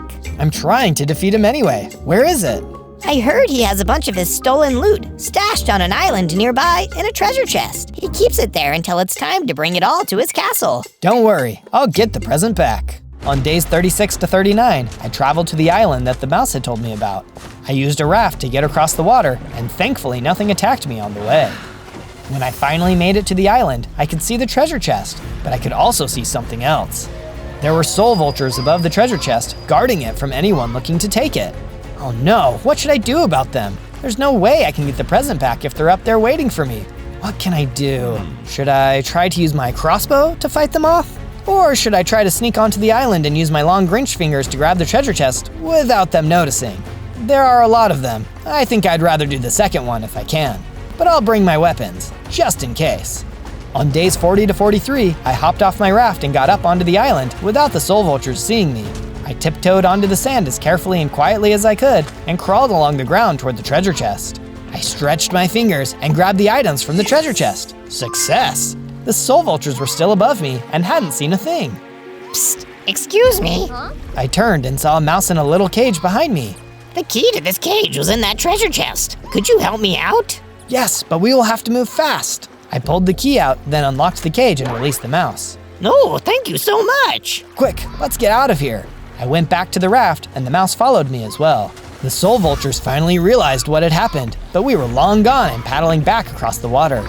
And for some reason, the crabs started dancing as if they were happy for the soul vulture's misfortune. I brought the contents of the treasure chest back to the first mouse I met. Amazing, thank you. Now I can give my mother her hat. Oh, and you can keep all the pies I made in exchange for saving me. Yum, thank you. I know the Grinch is supposed to be mean, but sometimes being nice can be pretty sweet. On days 44 to 49, I made it back to the base. I finally gave Cindy the oak logs, and she helped me add it to the next part of the statue. It's really starting to look like Max. I think this will be a great present. Next, we built some guard towers for the base. Now that Evil Steve knew where to find us, we had to be sure to be extra careful. With these new towers, if he tries to come back and mess with us, he won't know what hit him. On days 50 to 53, Evil Steve struck again when we were least expecting it. We meet again, Zozo. Aren't you happy to see me? I see that you've been accepting guests lately. Got any room for me and my friends, the stone monsters?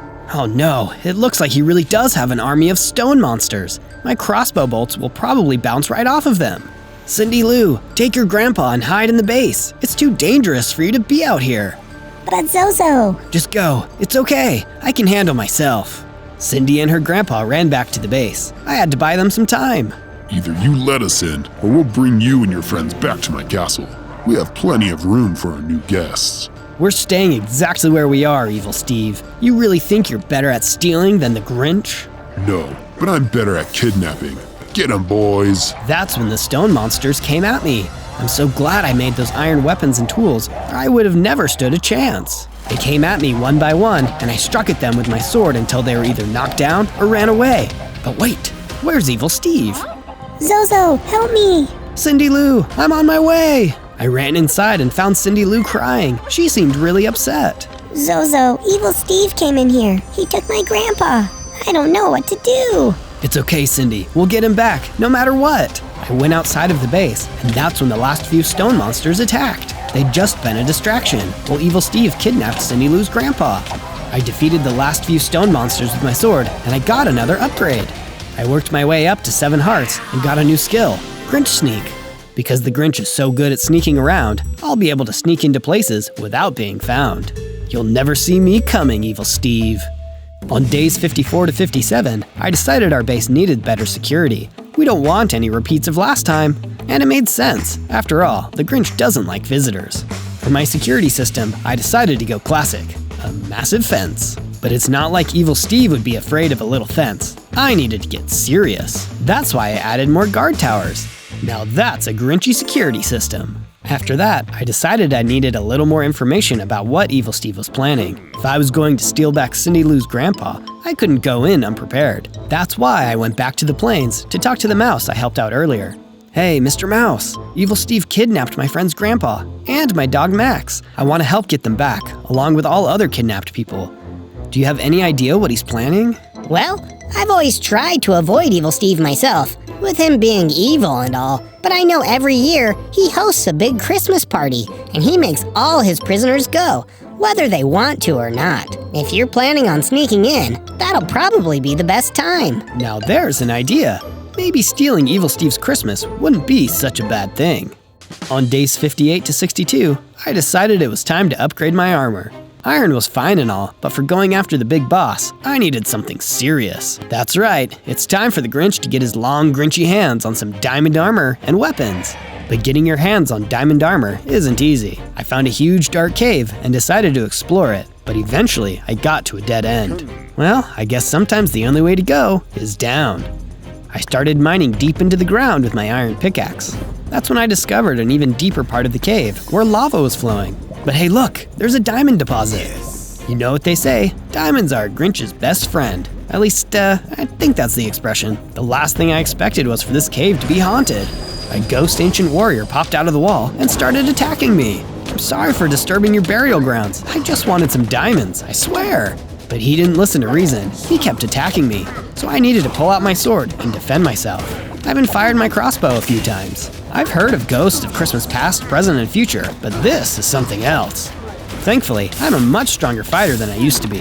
I kept fighting back until the ancient warrior ghost disappeared. But he didn't just disappear, he dropped a potion too. Potion of swiftness. That'll come in handy later. Don't mind if I do. I mined my diamonds and headed back to my base. That's where I made what I'd set out to make. A full set of diamond armor and a sword to match. Merry Christmas to me! On days 63 to 66, I carried on working on the statue of Max. It reminded me of what was most important, getting Max and Cindy Lou's grandpa, and everyone else, back safely for Christmas. But my statue of Max was looking a little sad. It needed something, but what? Oh, I know! Max always loved chasing a ball around. I should add a ball to the statue. I started making a nice red ball right in front of the statue of Max. It looked as if he was looking at it cheerfully. That's the Max I remember. When I get him back, I'm gonna play ball with him for hours. And if you want hours of fun too, then you should subscribe to Zozo and check out all of our fun Minecraft adventures. I love reading all of your awesome comments too.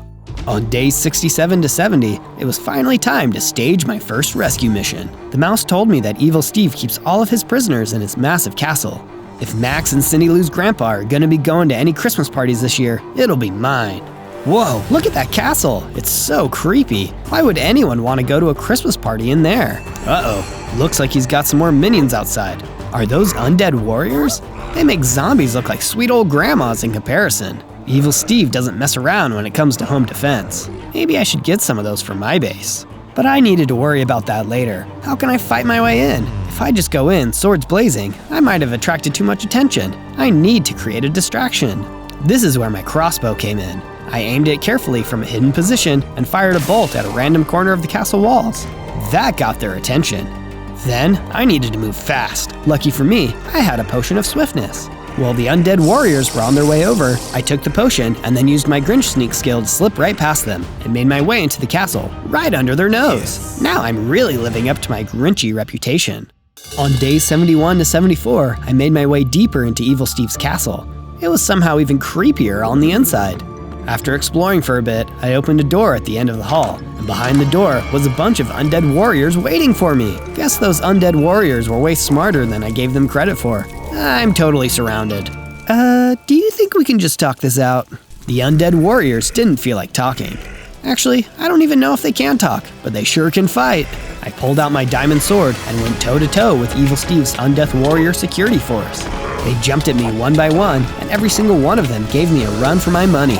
By the time I'd finally defeated them all, I was exhausted. but I also noticed one of them drop something, an antler headdress. Wow, this suits my style perfectly. I'm gonna look so cool.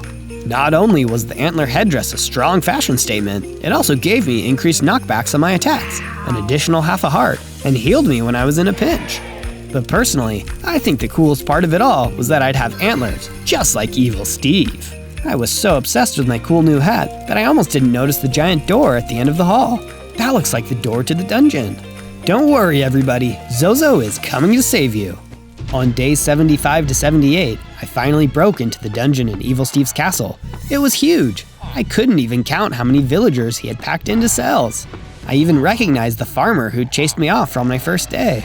Help me, Zozo. You gotta get us all out of here, please. Don't worry, I'm gonna get you all out of here. But we need to be careful. Evil Steve could be anywhere around here. The farmer dropped a potion of healing, and suddenly I could hear Evil Steve. Oh no! You're right, Zozo. I could be anywhere. Of course, he's right behind me. That's the exact kind of luck that the Grinch would have. You fell right into my trap, Zozo. I bet you're here for your precious little dog, aren't you? I'm here for everybody, but yes, of course I want Max back. Then you'll have to go through me, you grinchy little fool. That's when Evil Steve swiped at me with his huge, curved Jabberwock claws. He was so much stronger and faster than any of his minions. I could see why he runs the show around here. He hit me so hard, I lost a few hearts. That put me in real trouble. But wait, I remember now. I have the healing potion. Bottoms up. Recharged, I pulled out my diamond sword and ran at him. Evil Steve was shocked at how strong I had gotten. That'd teach him to look down on me. I told you I was a mean one, Evil Steve, and I bet you believe me now. But I shouldn't have been so confident, because everything was about to get much harder. On days 79 to 84, Evil Steve stopped attacking and seemed like he wanted to talk. It seems I underestimated you, Zozo, but don't worry. I won't make that mistake again. Bear witness to my true power. I've beaten all your guys, Evil Steve, and I'll beat you too. Huh, I wouldn't be so sure. I could see everyone cowering in their cells, so I knew I was about to see something really, really scary, and Evil Steve didn't disappoint. He grew larger. He barely fit into the room. His claws were almost the size of me. One strike with those, even wearing my diamond armor, I'd be done for. I tried hitting him with my diamond sword, but he didn't even flinch. He started laughing hysterically, as if I had just tickled him. You thought you could mess with me and get away with it? You thought you could steal my party guest, my Christmas? You made a mistake, Zozo, but don't worry, it's the last mistake you'll ever make. He jumped forward and swung one of his claws. The might of his claws almost knocked me out. There was no way I could save anyone from him in this state. I'm so sorry, guys, but I've got to go. He's too powerful. I promise I'll come back for you soon. And as I ran away, all of the villagers were looking at me while Evil Steve laughed. I felt terrible. It was like I had let everyone down. On days 85 to 89, I went back to my base, a failure. I didn't know if I'd ever be strong enough to face Evil Steve. Forget stealing Christmas, there's not even gonna be a Christmas. All thanks to Evil Steve. But that's when Cindy Lou approached me, and she was carrying a book. It's a multi-shot enchantment book. With this, your crossbow will fire 3 shots at once, so it'll be 3 times as powerful. But Cindy Lou, don't you get it? I'm not strong enough to beat Evil Steve. It's over. I failed, no matter how cool my crossbow is. That's not true, Zozo. You're smart and kind, even for a Grinch. And I know you want to get Max and my grandpa and everyone else back. One way or another, you'll figure it out. I believe in you. That was exactly what I needed to hear. In that moment, I knew I could save everyone. Maybe I could even save Evil Steve. But there were a few final things I needed to do first. I finished the Max statue, finishing off the antler I tied to the top of his head. He looked exactly like I wanted him to, and I just knew when Max saw the finished statue, he'd be amazed. And then there was one last thing I could do that might give me an advantage against Evil Steve. To defeat him, I needed to talk to the guy who made him the way he was. The Evil Wizard! Found him out next to a frozen lake, living in a beat-up old shack, rather than a big castle. I asked him if he knew anything that might help me stop Evil Steve. Well, if you want to change his tune, your best bet will be returning him to his original reindeer form. But how would I do that? There's a potion of form reversion, but the only one I know about is hidden in the ancient tomb and guarded by the Vex. Then I guess I'm going to the ancient tomb. On days 90 to 94, under the instructions of the evil wizard, I went to the ancient tomb in search of the potion of form reversion. It's so spooky in here, and I wonder what that Vex thing the evil wizard mentioned is. And that's when I found out. The Vex flew straight towards me, carrying a spectral sword. He was as fast as he was scary, but thanks to Cindy Lou, I had my special crossbow. A few well-placed shots, and he was down. I guess you weren't so tough after all, Vex. I found the potion of form reversion on a stand at the back of the ancient tomb. Looks like I finally had the secret ingredient to change everything. Hope you're ready for a Christmas you'll never forget, Evil Steve. On days 95 to 97, Cindy Lou helped me make a few final adjustments. We applied the sharpness enchantment to my diamond sword just so it'd pack that extra punch. We also prepared a few extra potions, including the potion of healing and the potion of strength. I wouldn't want to take you on now, Zozo. On day 98, it was almost time to finally go and take down Evil Steve for good. But first, I had one more important thing to do. Eat a balanced breakfast. After all, to fight a final battle, you need energy, and you get energy by eating right. Did you know you can also get an energy boost from typing ZOZO on YouTube and finding all of our videos? And be sure to leave a comment telling us what character or creature you'd like to see me play next. I love reading your suggestions. On day 99, it was time for the final battle. I returned to Evil Steve's castle, armed and loaded with every weapon, enchantment, and potion I'd gathered over my time here. Alright, Evil Steve, time for you to find out what I'm really made of. I used my Grinch sneak ability to get back into the castle without being found. Evil Steve never seems to run out of undeath warriors. Hope you guys don't mind if I just slip by without saying hi. I knew my way around since I got in last time, and I used my sneak ability and found my way to the dungeon room immediately. I knew that Evil Steve would be waiting for me, so I quickly drank a strength potion and ran straight into the main room of the dungeon. You're back, Zozo. Ready to be defeated again? Not this time, Evil Steve. I'm a whole new Grinch. The time was right. I went through my final upgrade into Super Grinch. My hearts really did grow 3 sizes that day, because now I had 30, as well as being bigger, faster, and stronger than ever before. You're getting uninvited for my Christmas party for this, Zozo. That's okay, Evil Steve. You're still invited to mine. And so the fight began. He was fast and strong for sure, but in my current form, we were finally evenly matched. I took my potions of healing and strength, and they kept me fighting fit. It's over, Evil Steve. You can't win this. With a few hits from my diamond sword, Evil Steve was cornered, and I had my trump card left over, the form of reversion potion. Time to take your medicine, Evil Steve. I gave him the potion, and in the instant, he transformed back into the reindeer he once was. Wow, I finally feel like myself again. I don't feel like being so evil anymore. Glad to hear it, Steve. How about you help me free all these prisoners then? I'd like my dog back, Cindy Lou wants her grandpa back, and everyone else just wants to go home. Yes, Zozo, of course. Now where did I put that key? With Evil Steve turned back into a reindeer again, and becoming regular nice Steve, he returned to his home and seemed happy to be back to normal. I finally did steal Christmas, and also stole back all of the villagers, and Max, and Cindy Lou's grandpa, and everyone else. We all celebrated Christmas together, and had an awesome time. I may not have been that great as the Grinch, but at least I had a wonderful Christmas. On day 1, I spawned in as Mikey from MAIZEN. Alright, JJ, what are we doing today? Wait, where's JJ? Mikey is never without his best buddy JJ. Oh no, JJ must be in trouble. Luckily, I've got 8 hearts. It must be because I'm a turtle. I've got this tough shell to help protect me from danger, and I'm probably a really good swimmer. This'll help me find JJ for sure. I looked up and realized I'd spawned under a tree filled with apples, so I reached up to pick myself a thinking snack. But before I could take a bite, an arrow flew past my head. Oh no, skeletons! I grabbed as many apples as I could carry and ran away before one of their arrows hit me, since I had to stay in one piece to find JJ. Hey, what's the big idea? I'm just picking apples. I just kept running and running until I found a log cabin in the middle of the woods. It wasn't anything fancy, and it definitely needed some repairs, but it was cozy and a perfect place to hide for the night. There was even a lake right next to the cabin. Maybe I could go swimming once I was sure the skeletons were gone. And there were probably fish to catch in there for dinner. I just wish that JJ were here to see it too.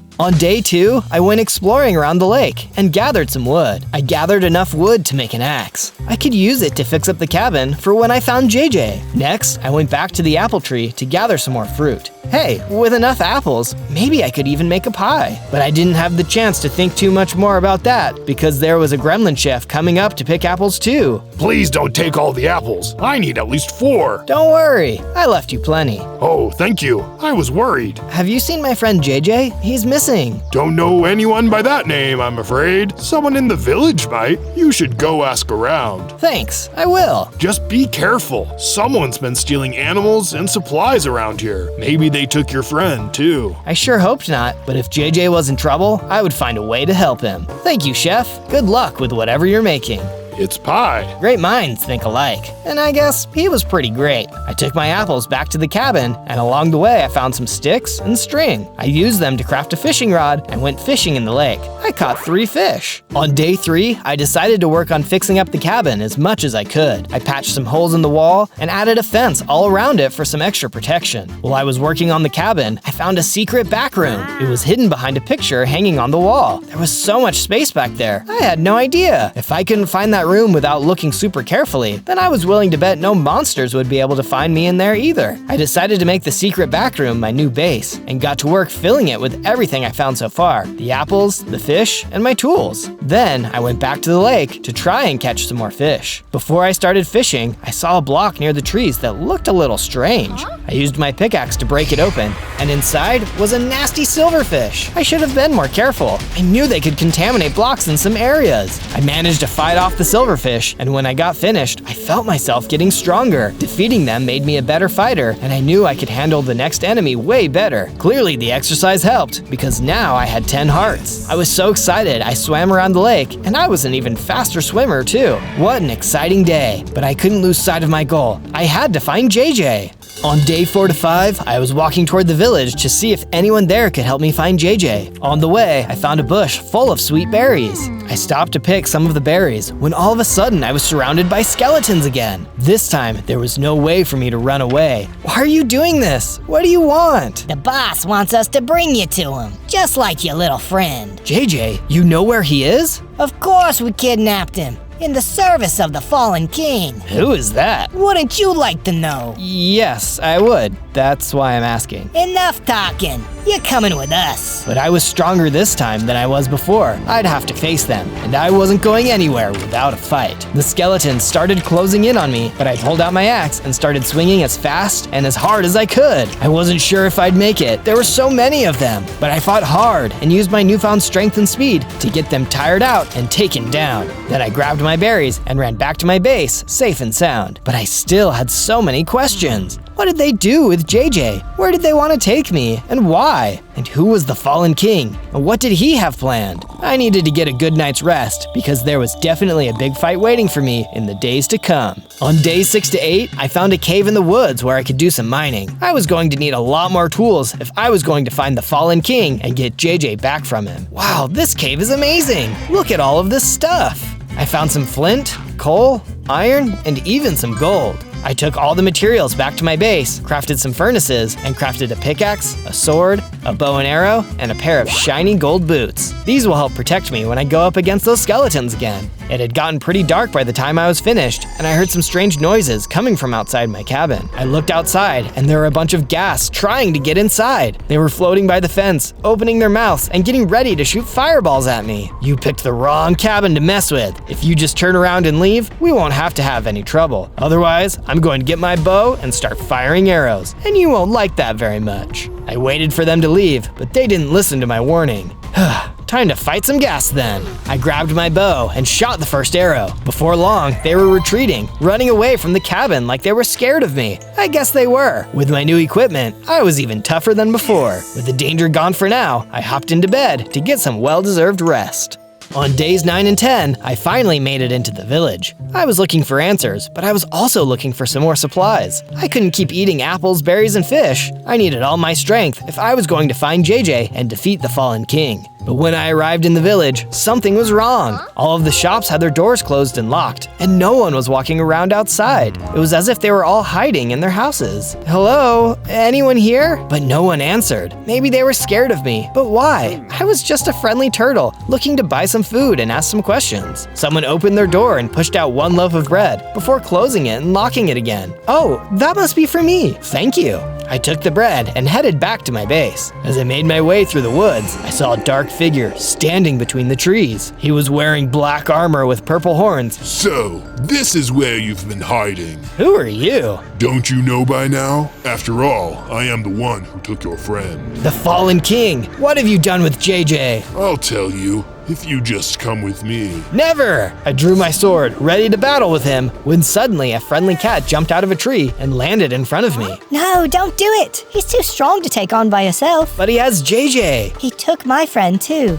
I'll help you, but if you try now, you'll lose. As I watched, the Fallen King sprouted a pair of purple wings and flew away. I'll be back. Then it was just me and the cat. What's your name, kitty? Bella. Nice to meet you, Bella. On days 11 to 12, I built another bed in the cabin so Bella could have a place to sleep. I just knew she and JJ were going to get along great once we saved him. Then the two of us went out to gather supplies for the coming battle with the Fallen King. She was really good at catching fish and didn't even need a rod to do it. Suddenly, she looked up at something. Look out! I turned to see what she was warning me about, and I saw a wither skeleton running toward me with its sword drawn. It hit me, and I fell to the ground, losing hearts. I tried to get up and fight back, but it hit me again, hard. I lost more hearts. Luckily, the wither skeleton didn't follow us, but the damage was done, and I was getting pretty worried. I went back into the mine and looked for anything I could use, and I found some more gold. Perfect! I hurried back home to craft a gold sword and went back out looking for the wither skeleton. It was still by the lake when I got there. This time, I was able to fight back and knock it down. Back at the base, I gave Bella my old sword. Now we're both ready to fight. While I was gone, she planted seeds for wheat and apple trees. When we finally got JJ back,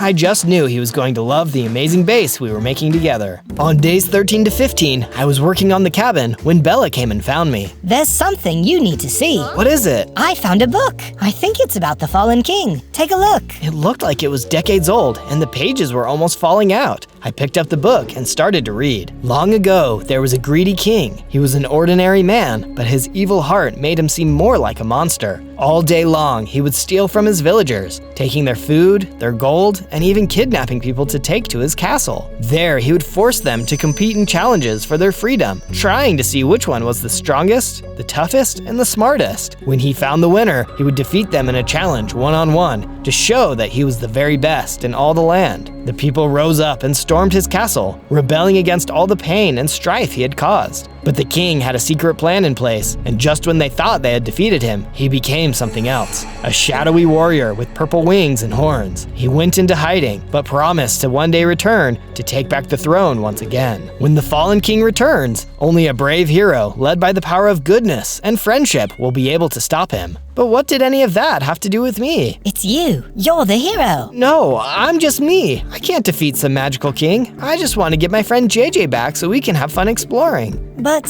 forget this. I didn't want to admit it, but I was scared. What if I wasn't strong enough? What if I let everyone down? JJ, Bella, and myself. On days 16 to 19, I woke up and noticed that Bella was gone. And when I looked outside, I saw footprints. Someone must have come to the cabin and taken her, but it didn't look like the work of the Fallen King, and I could see snow tracked on the ground that hadn't melted yet. I remembered that there was snow further up in the mountains around the forest. That must be where Bella is. I hiked up the mountain until the whole world around me was as snowy and icy as it could be. It took me 2 whole days to make it, but then I finally saw Bella. She was locked in a cage, guarded by snow nightmares. Bella, what happened? I managed to escape these guys before I found you, but they must have tracked me down. You have to help me, please. I'll do my best. It's not just me either. Look. I looked. The snow nightmares heard me planning and started closing in on me. I drew my gold sword and started to swing at them. They went down one by one, and suddenly I noticed myself getting bigger. I gained 2 hearts, and I had a total of 12 now. I released Bella from her cage, and together we fought off the rest of the snow nightmares. Then we freed the fox. Thank you so much. How can I ever repay you? What do you know about the Fallen King? He has my friend, and I have to defeat him. I knew now I could do it if I tried. I've only heard a little bit, but I know there is supposed to be a legendary potion. The only way to defeat him for good, so he never comes back again. Do you know where it is? I'm sorry, I don't.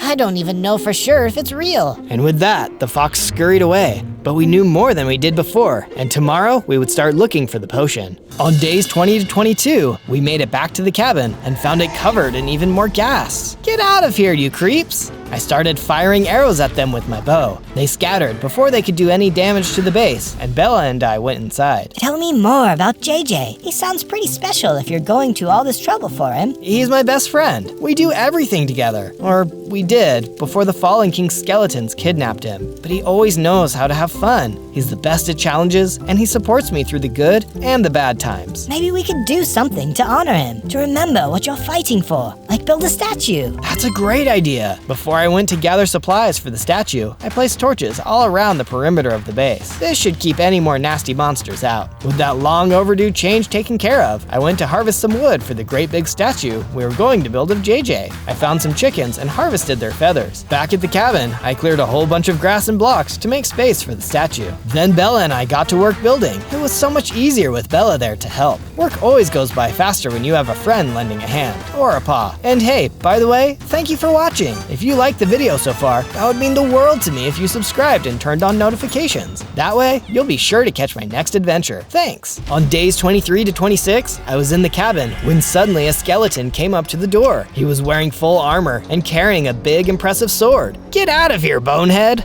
I attacked him with my own sword and managed to chase him off. As he ran away, I noticed that he dropped something. It was a shield, a brigand shield to be exact. I decided to test it out. Bella, attack me with your axe. What? Just do it. I want to try something. She ran at me with her axe, and the shield protected me. It blocked every single blow. Wow, this thing is amazing. Just as I was preparing to test out my new shield some more, I heard someone rustling around outside the door to the cabin. If that's another skeleton. But when I looked, I saw a cat instead. Bella, are you here? I heard from the fox that you found a safe place to stay. Kiki, it's you. This is my friend I told you about. How did you get away? I managed to sneak out while the king was busy with something else. Someone named JJ helped distract him. That's my friend. Was he okay? He was, but he definitely needs help. But I'm so tired from running for days. Can I stay here, please? Of course. I let Kiki inside and decided to ask her some more questions tomorrow. On days 27 to 31, I asked Kiki what she might happen to know about a legendary potion, the one that the fox had told us about. I don't know much about it, but I do know someone who does. A wise old monkey who lives on an island not too far away. So we'll need to find a boat. Don't worry. I know someone who will let us borrow his. Come with me. Kiki and I said goodbye to Bella and left to go get ourselves a boat and travel to see the wise monkey. We borrowed a boat from a kind man with a shop by the ocean and set sail toward the island. After a couple of days at sea though, we suddenly felt something hit the side of the boat,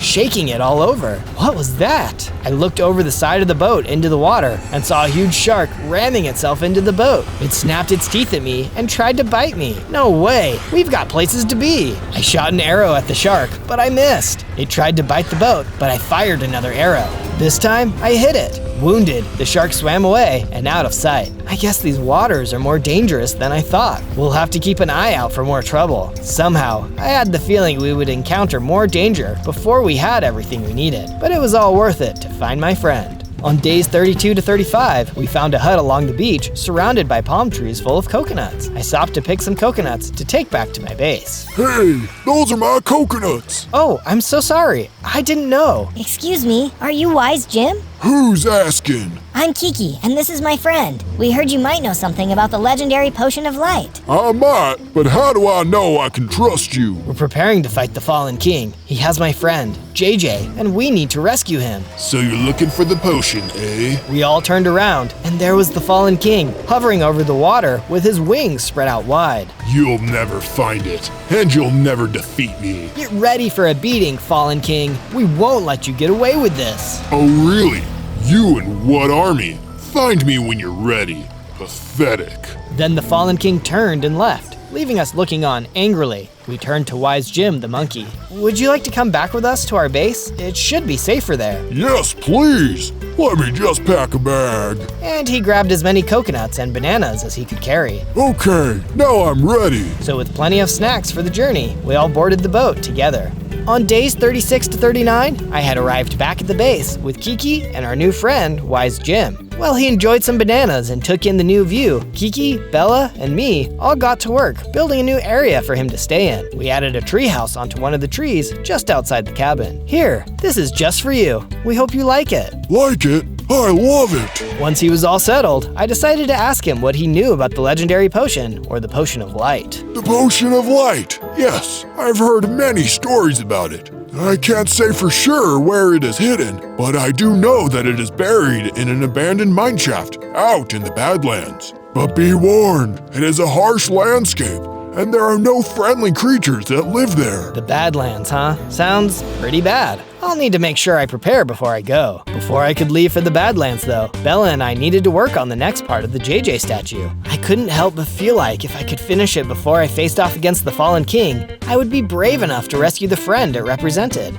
With the power of friendship on my side, no Badlands monsters, skeletons, or even the fallen king himself could stand in my way. From days 40 to 43, I headed down into the mines to look for some diamonds. I saw Kiki running out of a tunnel, screaming. What's going on? Spiders! That tunnel is full of spiders! Did you happen to see any diamonds in there? I did, but the spiders were crawling around all over them. Yuck! I'm out of here. Just a couple little spiders? I fought ghasts and skeletons. I can handle spiders. I took a look into the cave and saw the spiders all over the ground. They were pretty big, and I didn't want to get anywhere near them. So I fired an arrow at the spiders from a distance instead. They didn't like that too much, and they swarmed at me. One of them bit me, and it was poisonous. It brought me down to 2 hearts. I had to draw my sword and fight it if I wanted to survive. It was a close call, but I managed to defeat the spiders without breaking my sword or losing any more hearts. Yes. I scooped up the diamonds and rushed back to my base with them. There, I used them to craft a diamond axe, diamond sword, and diamond boots. Sparkly and super strong and durable.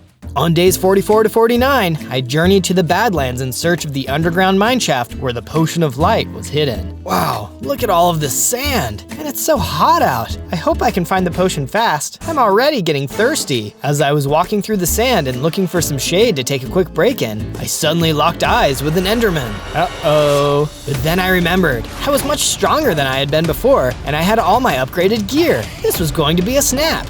After just a few hits, the Enderman went down. I was honestly kind of surprised at how easy it was. Maybe I could take on the fallen king after all. Maybe it wouldn't even be that hard. As I kept walking, I saw more Endermen up ahead, attacking a horse. Hey, leave him alone! But the horse didn't need my help. He took down the Enderman all by himself and then galloped over to me. Hi, I'm Ed. I'm Zozo. I'm out here looking for a special potion. Have you heard anything about it? I found the mineshaft where it was hidden, but it was gone. All that was left was a note saying it had been taken away and hidden somewhere else by the ocean. Oh, I guess I need to head that way then. Are you trying to fight the fallen king? Let me help you. Hop on my back, and I'll get you there faster. So I jumped onto Ed's back, and we rode off into the sunset. On days 50 to 53, I rode on Ed's back all the way to the beach. After how dry and dusty the Badlands were, it was amazing to breathe in that cool sea air. Do you think we could take a break and go swimming, Ed? The water looks great. Sounds like a swell idea to me. So we hopped into the water and started splashing around. It was so much fun, and I couldn't wait to splash around with JJ when we finally rescued him. But that would have to wait. We had company. Oh no, it's the shark.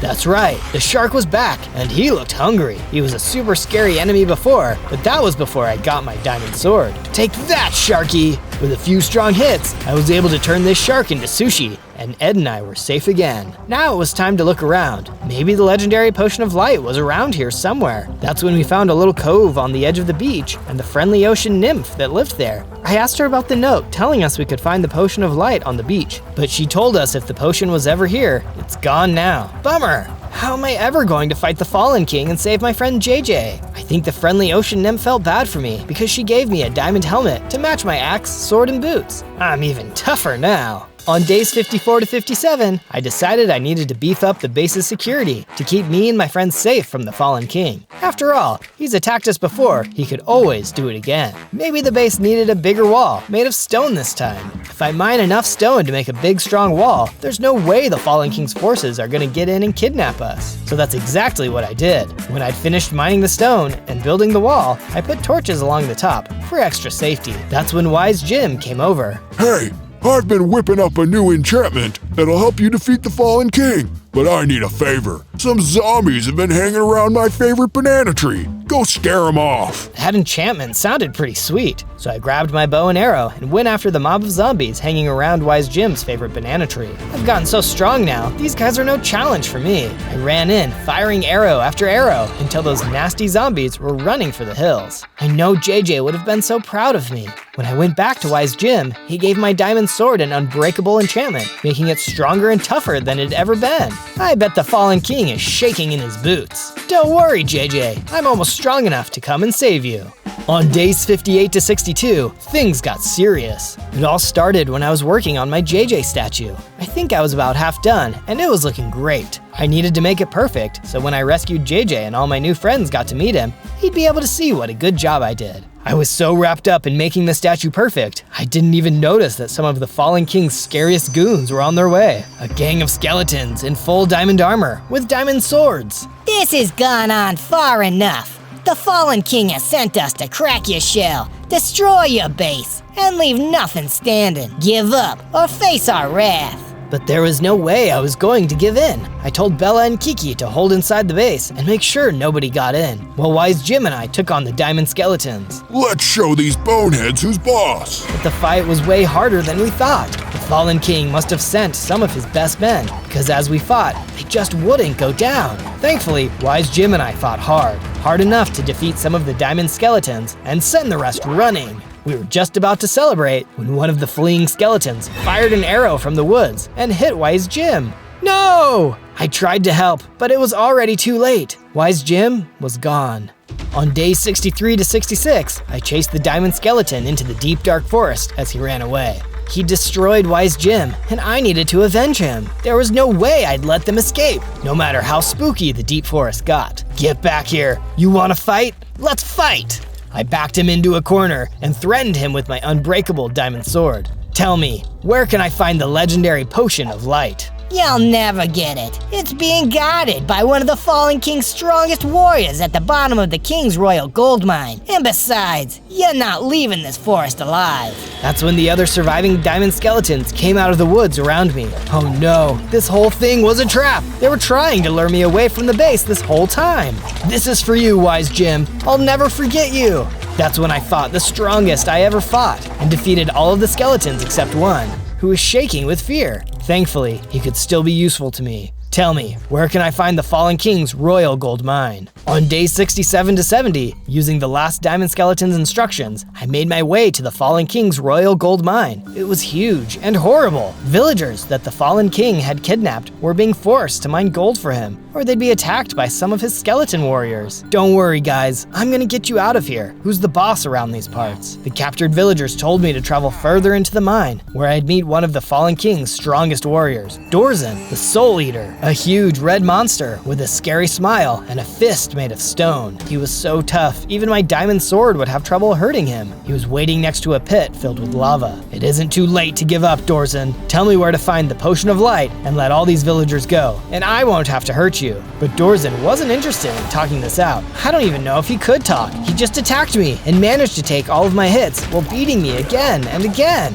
He was for sure the toughest enemy I'd ever faced. It was such a big mistake to come here alone. Just as Dorzen was about to throw me into the lava pit, Ed the horse charged in. Get away from my friend, you monster. Ed charged right into Dorzen and knocked him over into the magma pit. Dorzen got burned and ran off. He'd probably think twice about messing with us again. Thanks for the save, Ed. On days 71 to 74, Ed and I searched through the mine to find where Dorzen may have been hiding the legendary potion of light. Ed was still grateful for me defeating the shark that attacked us on the beach, so he was more than happy to help me rescue JJ from the Fallen King. Eventually, after mining through some stone, we found a secret door that led into Dorzen the Soul Eater's lair. Talk about spooky! The place was dark, lit only by a few little torches, and scary-looking weapons on racks over the walls. There were even a few villagers locked up in a cage. We let them out, of course, along with all the others. But no matter how hard we looked, we couldn't find the potion of light. It didn't make sense. That skeleton told me Dorzen was hiding it in the Fallen King's Royal Gold Mine. Look, I found a note.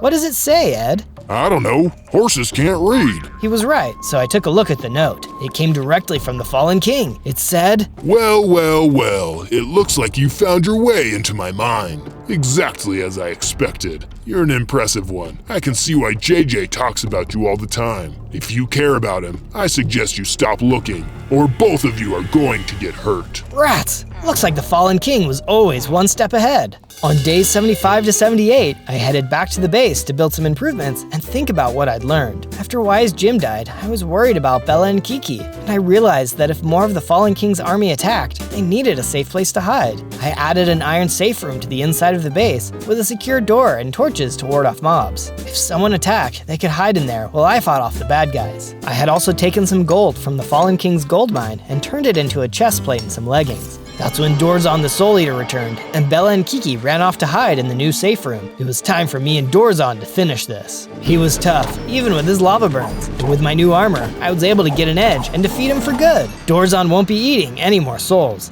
And for defeating such an evil monster, I got upgraded. I was bigger, stronger, faster, and my shell was tougher than ever. That's what I'm talking about.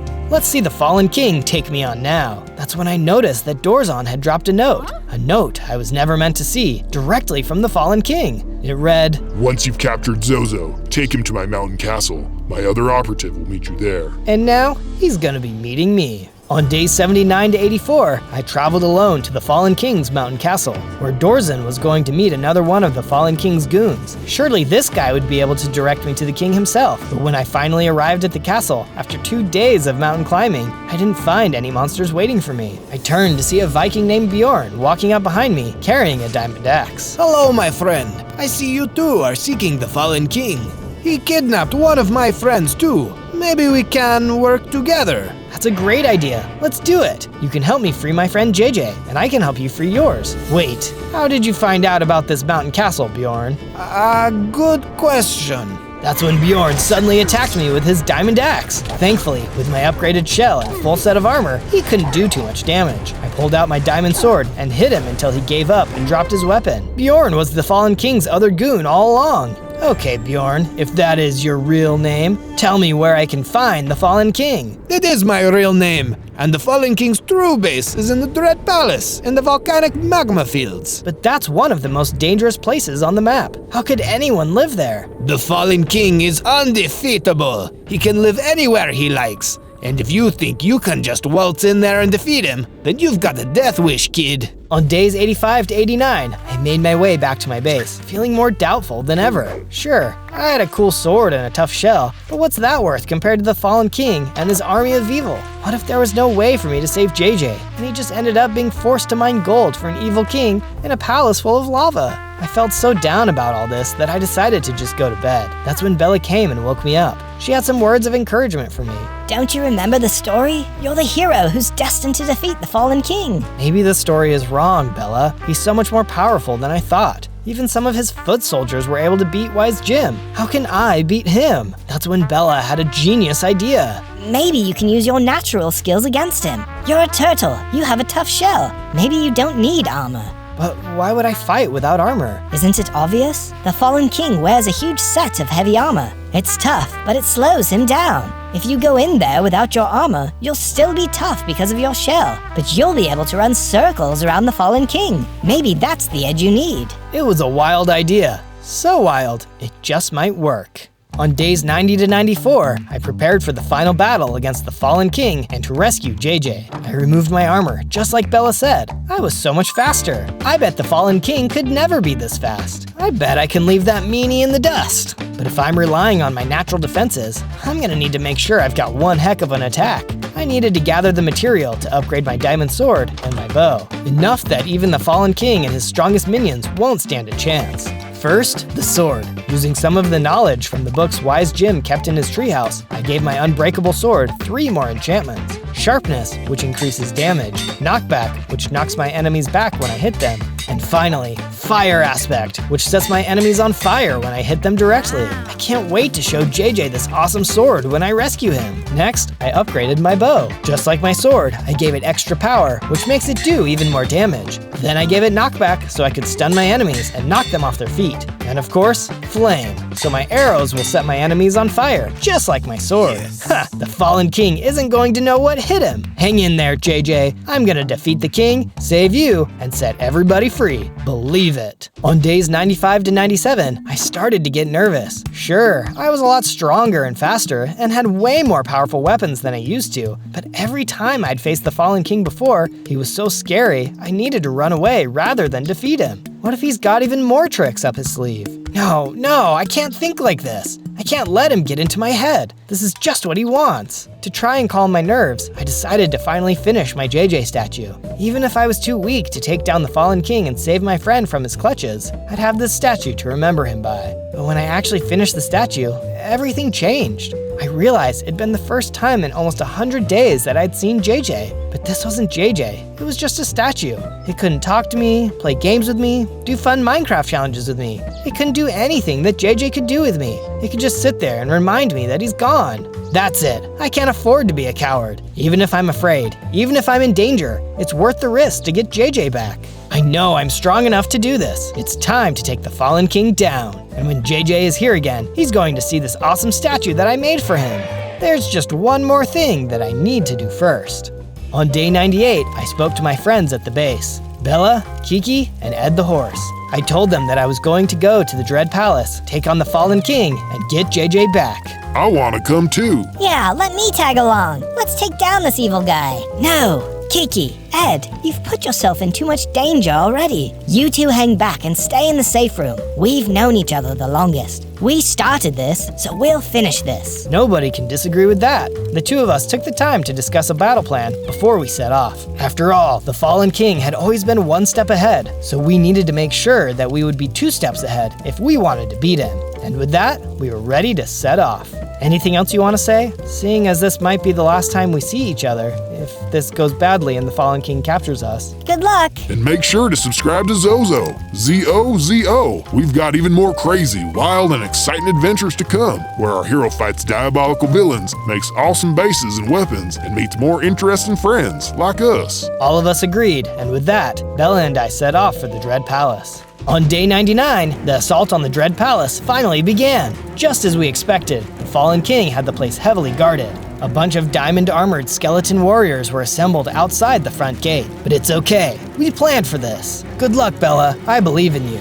The first stage in the plan was simple. Bella would go in first with her cat speed and agility and distract the first wave of guards. With the skeleton army drawn away from the front gate, it was time for me to storm in and take charge. But of course, it wasn't that easy. In the opening hallway of the Dread Palace, the Fallen King had built in trapdoors that dropped down into pits full of molten lava. Yikes! Thankfully, I was able to dodge the trapdoors and keep going. But it wasn't over yet, not by a long shot. Once I made it past the first few hallways, the Fallen King deployed another one of his deadly minions, the Behemoth, a huge, extremely powerful monster. I needed to be careful. Even a couple hits from a monster like that would destroy me. But because I was only wearing my natural armor, just like Bella and I had planned, I could run circles around him. I hit him several times with my fully upgraded sword, setting him on fire and knocking him down for good. Is that the best you got, Fallen King? Maybe I underestimated you. Hey, over here! I recognized that voice. It was JJ. I'd finally found him.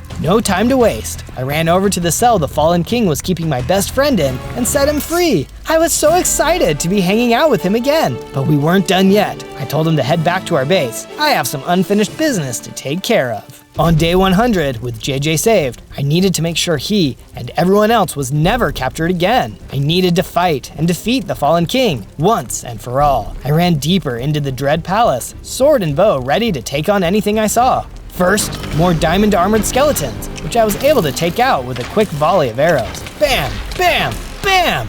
They ran away, screaming and on fire. Then, a Behemoth and Soul Eater tag team emerged from the dark as I got even closer to the throne room. These guys would have seemed tough a while back, but after what I'd been through, nothing could stop me. I pulled out my enchanted diamond sword and went to work, setting them burning and running just like the skeletons. I felt unstoppable until I reached the throne room. There stood the Fallen King, and it looked like this whole time he was waiting for me. At long last, you're here. You've been a thorn in my side for too long. Now I'm going to destroy you personally. Are you ready to see true power? Rather than replying, I shot the Fallen King with a bunch of super-powered arrows, but all that seemed to do was make him laugh. But that's when he got really scary. The Fallen King unleashed his true form, growing larger and more powerful than he'd ever been before. I couldn't fight him like this. I needed to run. I kept running down the hallway as this giant, terrifying version of the fallen king left the throne room and chased me. You can't run forever. You're mine now. I ducked into the fallen king's supply room, closed the door, and began building a brick wall in front of it. But that wouldn't hold him for long. He was already starting to smash his way through it. Think! But that's when I saw it. Sitting on the shelf, the legendary potion of light. Wasting no time, I grabbed and took the potion. That's when everything changed. I grew to the same size as the fallen king. My hearts and armor literally doubled. I was faster, stronger, and even had the power of light on my side to go against the fallen king's darkness. When he breached the wall, the battle was on. I attacked him relentlessly, dodging his attacks and striking back at him. Just like Bella said, even in his upgraded state, his heavy armor slowed him down. He couldn't stop me from getting him. Curse you! Curse you! I struck him one more time with my burning sword, and the fire consumed him. The fallen king was no more, and everyone he'd captured was free. When I finally returned to the base, I saw that JJ and Bella had returned safely and were hanging out with Ed and Kiki next to the statue I made. Hey, is that supposed to be me?